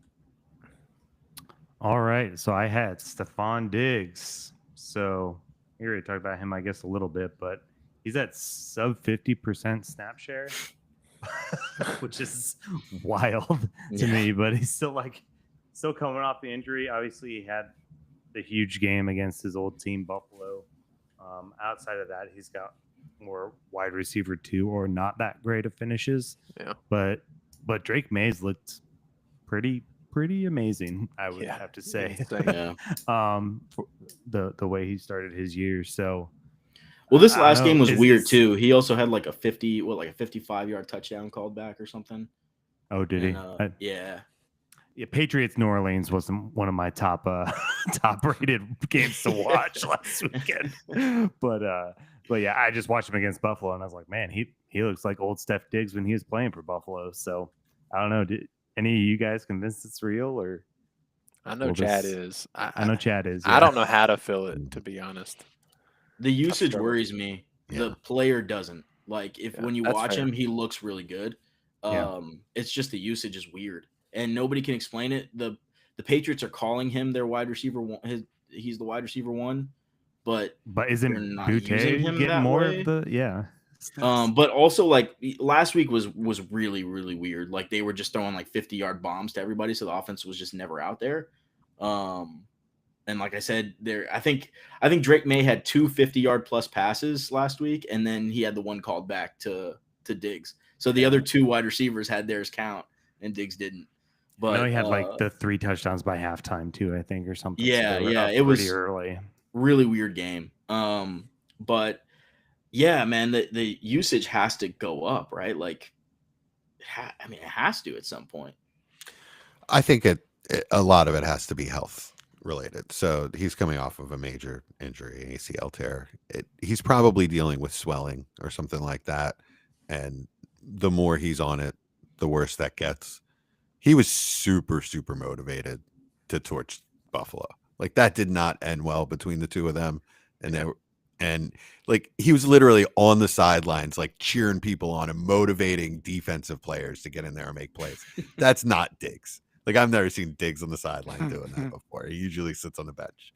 So like, yeah, he was super motivated for that game, but he looked great. So it makes sense that as the season goes on and that he gets healthier, that the snap percentage will go up. You know, and he's missed 2 practices in a row now too. Like, or not missed, but he's been limited in 2 practices. Yeah, he's probably dealing with soreness from the surgery still. Like I said, give it a month or 2. Hopefully he's more healthy. Hopefully nothing else pops up like compensation injuries or anything like that. But yeah, I mean, I'd stick him in my lineup as a flex, no problem right now. If I could get him for a late second, I think it's a good bet. I was going to say, is he a wait and see buy as a contender, like try to get later, closer to the playoffs, or is this maybe the lowest he'll be? I mean, yeah, it probably is the lowest he'll be, right? I mean, How, So, but so how would you much get more him as than a a contender? second are Well, we looking at? Well, A no, high- I'm not saying more than not saying more than a second, but you know, if or like not right now, if you can get him for a late second right now, I think that price definitely goes up to where it makes it awkward for trades. Where you know later in the season, if he's showing good numbers, right? He's 31 years old. Like players can, I mean, dynasty managers can convince themselves, hey, I've got another year or two with Diggs, Mhm. to move him if I need to. It's not like it's Keenan Allen where he's 34 and they're like, well, I got to move this guy or I'm going to lose out completely. It's all about what people can convince themselves of at the end of the day with these kind of players. So if you can, I'm sorry. if you can get him for a late second now, I think that's a pretty good proposition. Obviously, there's going to be some other competition with players that are producing a little bit more like Keenan Allen, but then again, you're also giving up some of the potential production going forward. I'm sorry, I almost cut you off there, Chad. But like I was saying before, I'm afraid to buy a player for a second right now. You know, I want that second later in the season when I really need to make a push. But then again, will Diggs be available? Will I have to settle for a lesser player? Or maybe I just go after whoever's hot at that point for my second. Yeah, Yeah. I had an offer this week and couldn't pull the trigger on the second for Diggs for those exact questions. Just Speaking just of didn't players know. that are worth a second, Kamara. Did you see the thing about Kamara? His quote Yeah. today. He said, if I get traded, I'm gonna go drink pina coladas. What? Yeah. So if he gets moved, he's retiring, is what he's saying. Yeah. Oh, okay. Got you. I thought he was like, I'm gonna have a badass celebration. I was like, huh? That's just so interesting because he's never won anything. I would think he would want to go. I Yeah. guess he's loyal, man. He just wants I to guess Yeah, he I doesn't mean, want a that- ring face. Yeah, Yeah. I saw the quote saying that he wanted to, or not the quote, but I read an article saying that he wanted to retire. Yeah. Saint. I I mean, he was fits saying- New Orleans so well. Yeah. You know, yeah. I don't know if he has a family or not, but it's definitely hard to move your family around and stuff Oh, if yeah. you have young kids. Well, and he's had so many good years in that city. You know, Yeah. I mean, it's tough to. Yeah. I mean, you know, if you've ever worked someplace that you feel, you know, comfortable at, where you like, you know, the environment and everything, sometimes it's just hard to, you know, leave and change things. It's not, football players aren't any different. True. True. And New Orleans is one of those teams that just seems to keep people around forever. Yeah. Terrible organization. Anyway, But yeah, they've had that GM forever. What's his name? Mickey yeah, Loomis. Mickey Loomis, yeah. Yeah. Chad, Tell us hit us about with your the monster, banger. Chad. All right, hit us with your ugly monster. Yeah. So I picked the ugliest of monsters. And yeah, it's Christian McCaffrey. Looking at his stat line just gives me a headache.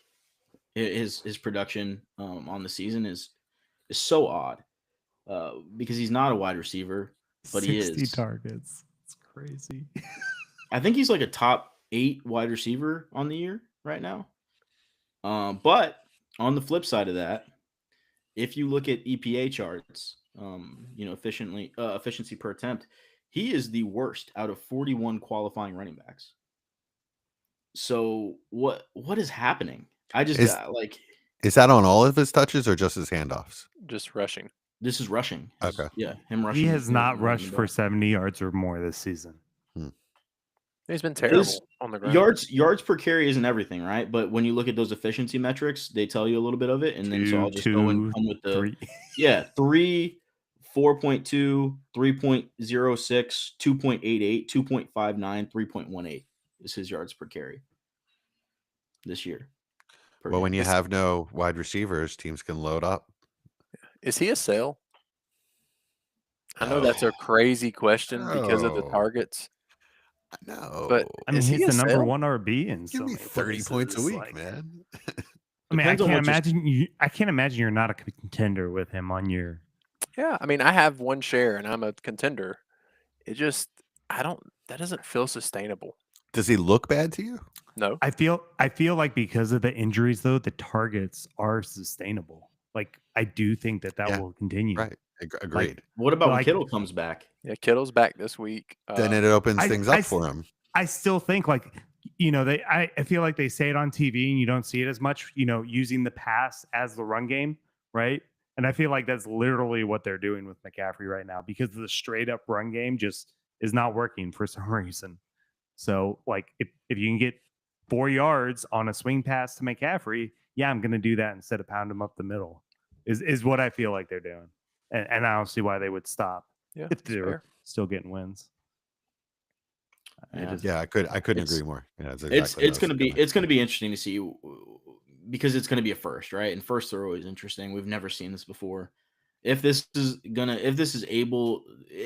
sustainable, if it's something that can be carried out throughout the season, it'll be the first time in NFL history, and we'll have a top 5 wide receiver in the league be a running back.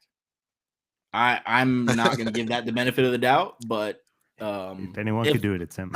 if the rushing was like middle of the pack, even I would be more inclined to say, okay, like I'm comfortable with this.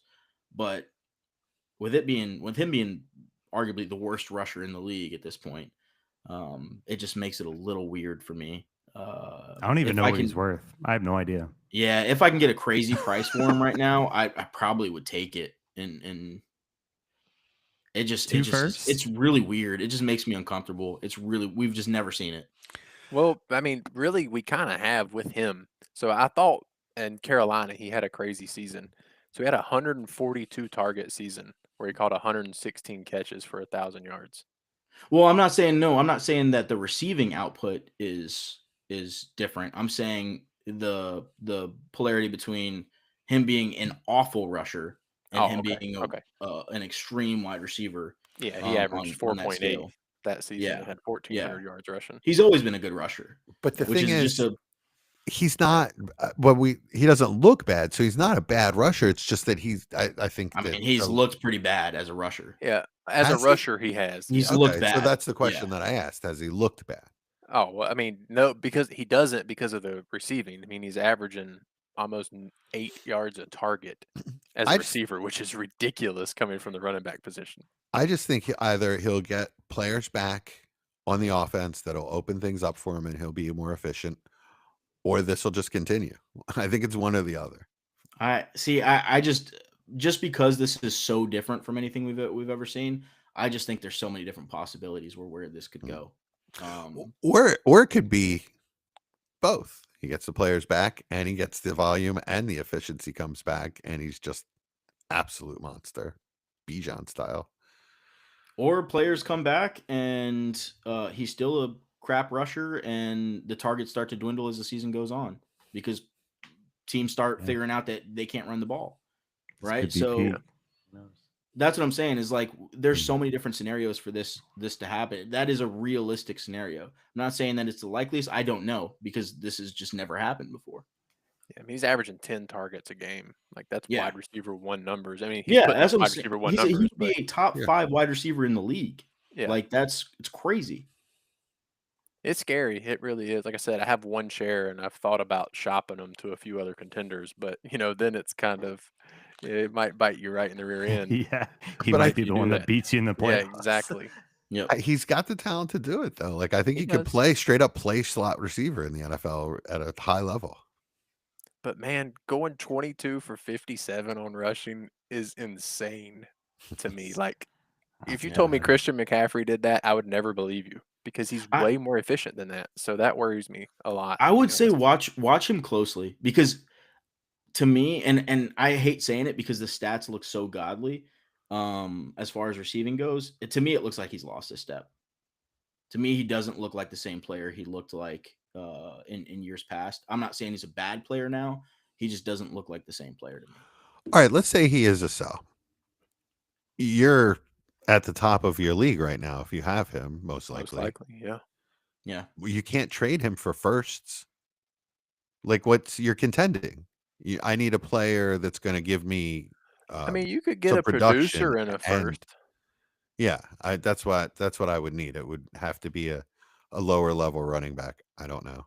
Or is Josh Jacobs in a first? Is that from either side? Would you? Oh, I would take that for CMC in a heartbeat, but I wouldn't pay that. That's what I'm asking. That's the side that matters. In fact, it's more even to me. as a trade. Oh, okay. Yeah, you're right. They're only 2 apart on keep trade cuts. So Well, he's playing Sunday night against the Falcons, so we'll get to see him in prime time. And that Falcons defense is actually a lot better than people think. Would think you? so. So let's say that the guy that has Javonte is not a contender because That's a that's a good thing. realistic scenario. Would you trade him for Javonte plus? let's just, I think it's plus a first. I But don't if think he's you're getting not a any more than that. contender, why would he buy McCaffrey? Javonte yeah. and a first, huh? Yeah. Yeah, let's just say Maybe. Javonte in a first because I think that's an interesting. Even as a contender, if I have Javonte, What kind of somebody- first? late, you're the contenders first. Not if I think it's going to be like It's got to 11 be or more 12. than that. Yeah, it's got to be more than that. And Well, I mean, that's If it's a pushing- that's middle- 2 first. How much more are we getting for McCaffrey? We If all it's like- agreed Javonte's at least a first.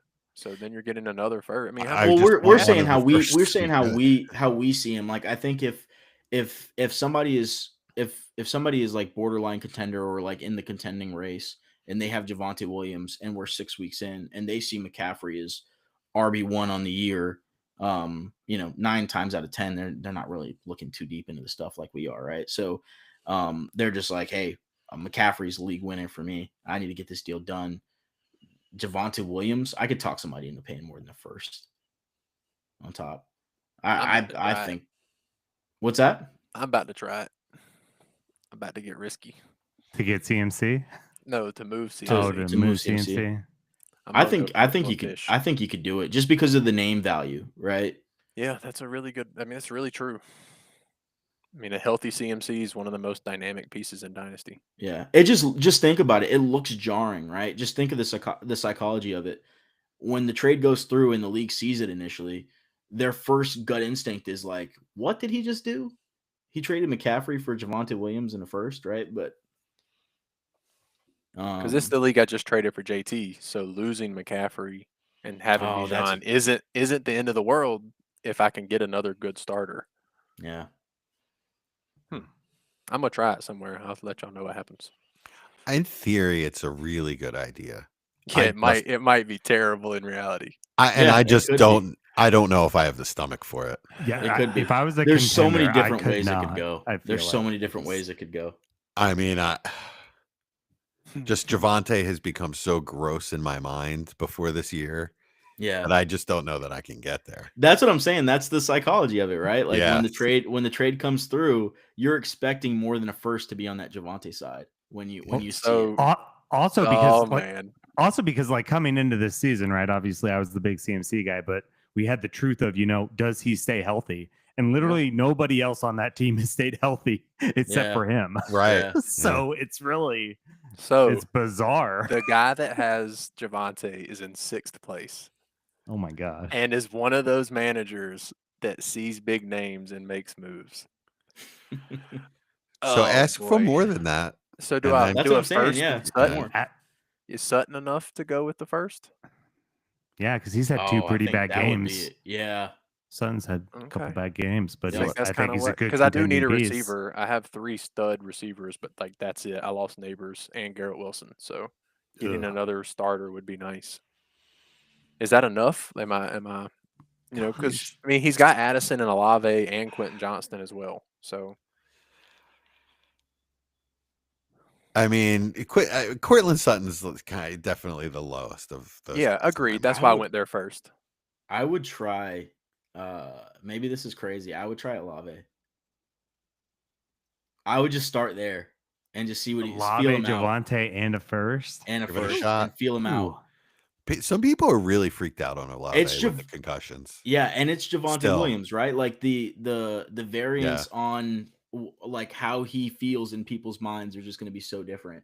If somebody's not really on it, if they're not a good dynasty manager keeping up with things, they're going to see CMC and see he's RB1 on the year so far. And what is Throwing he back like to third. overall?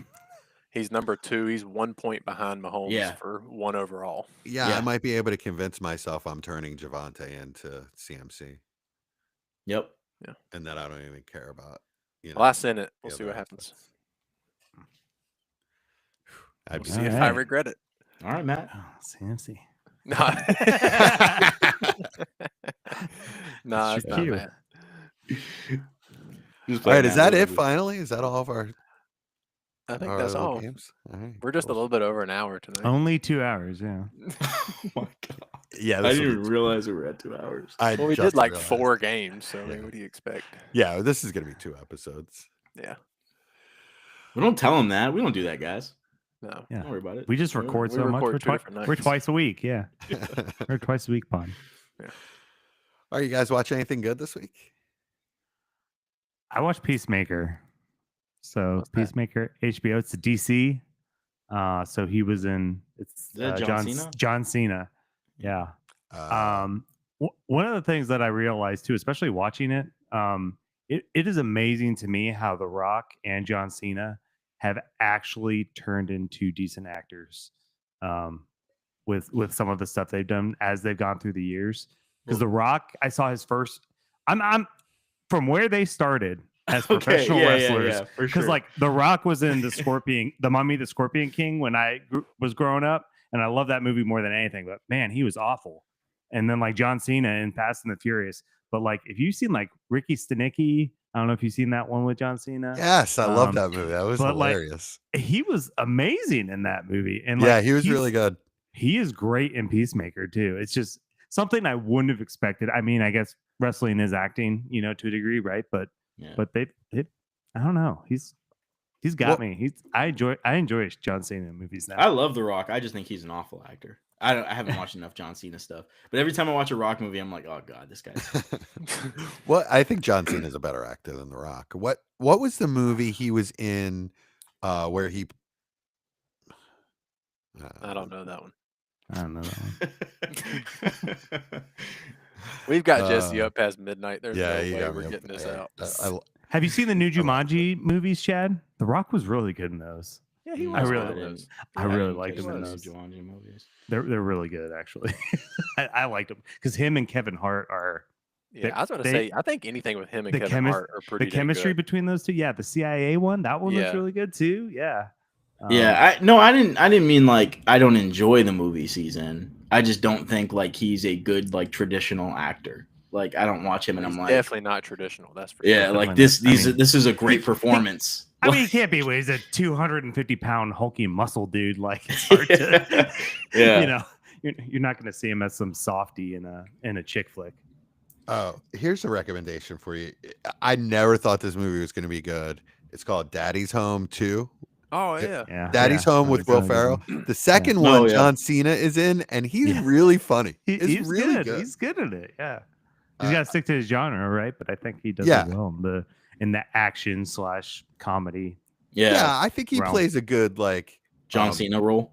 Yeah. Yeah, exactly. Yeah, Like The Rock plays The Rock in every movie.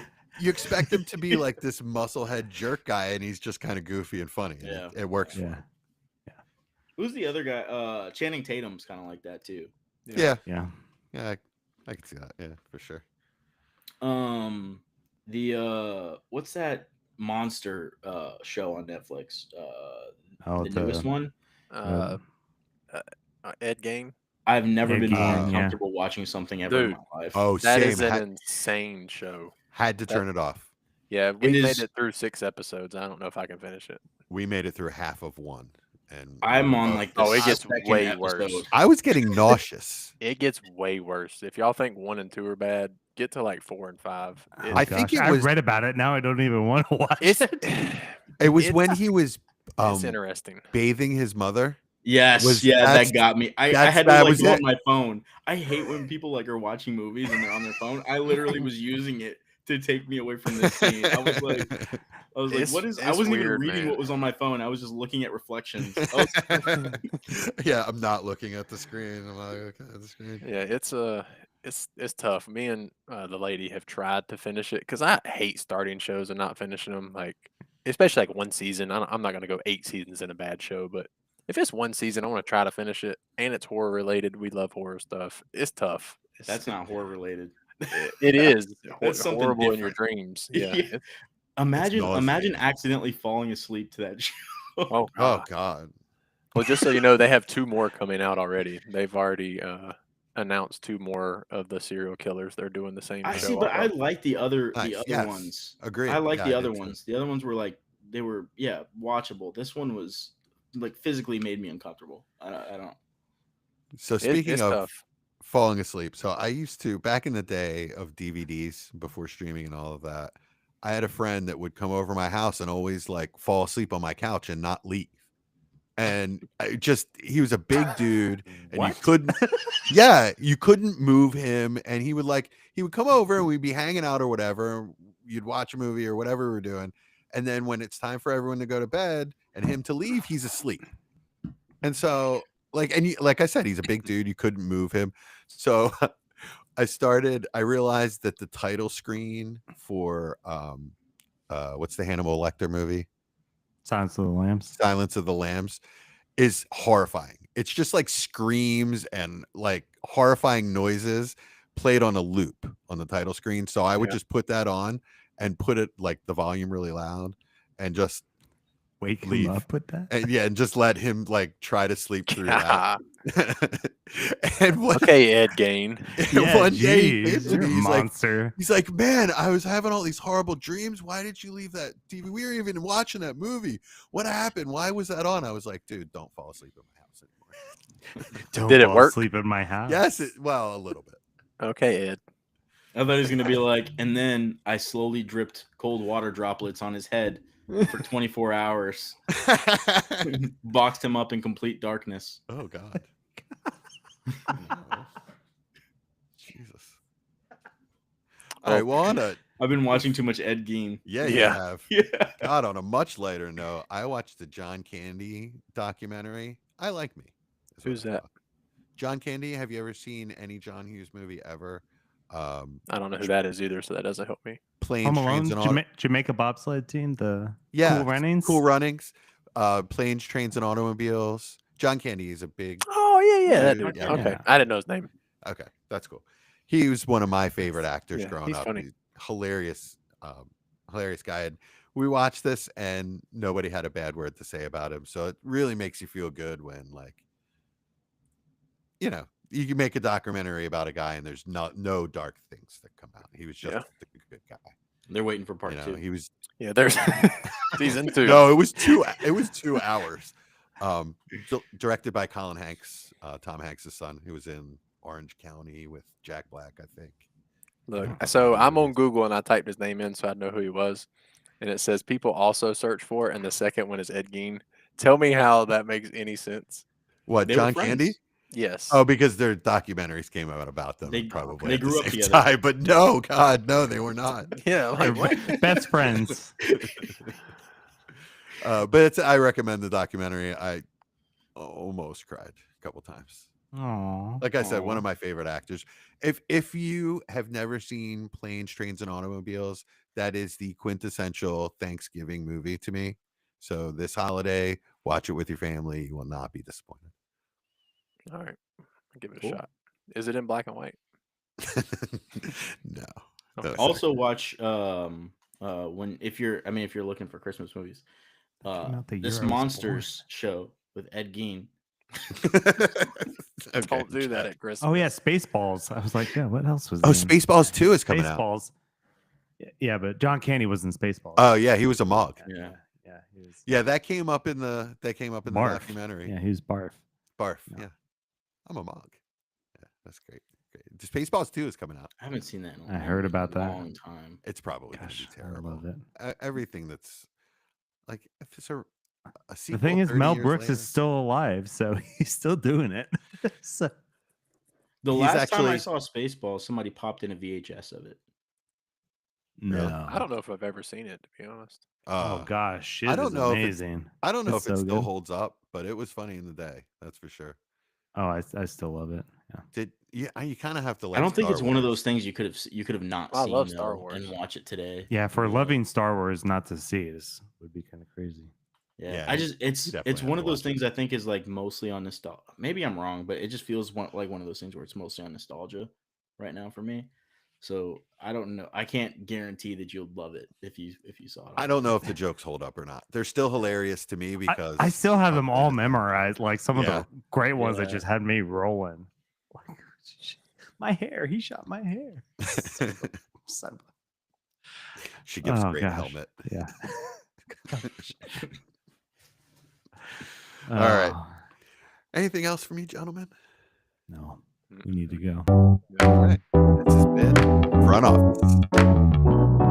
Peace. Powered by Riverside. You catch us on YouTube.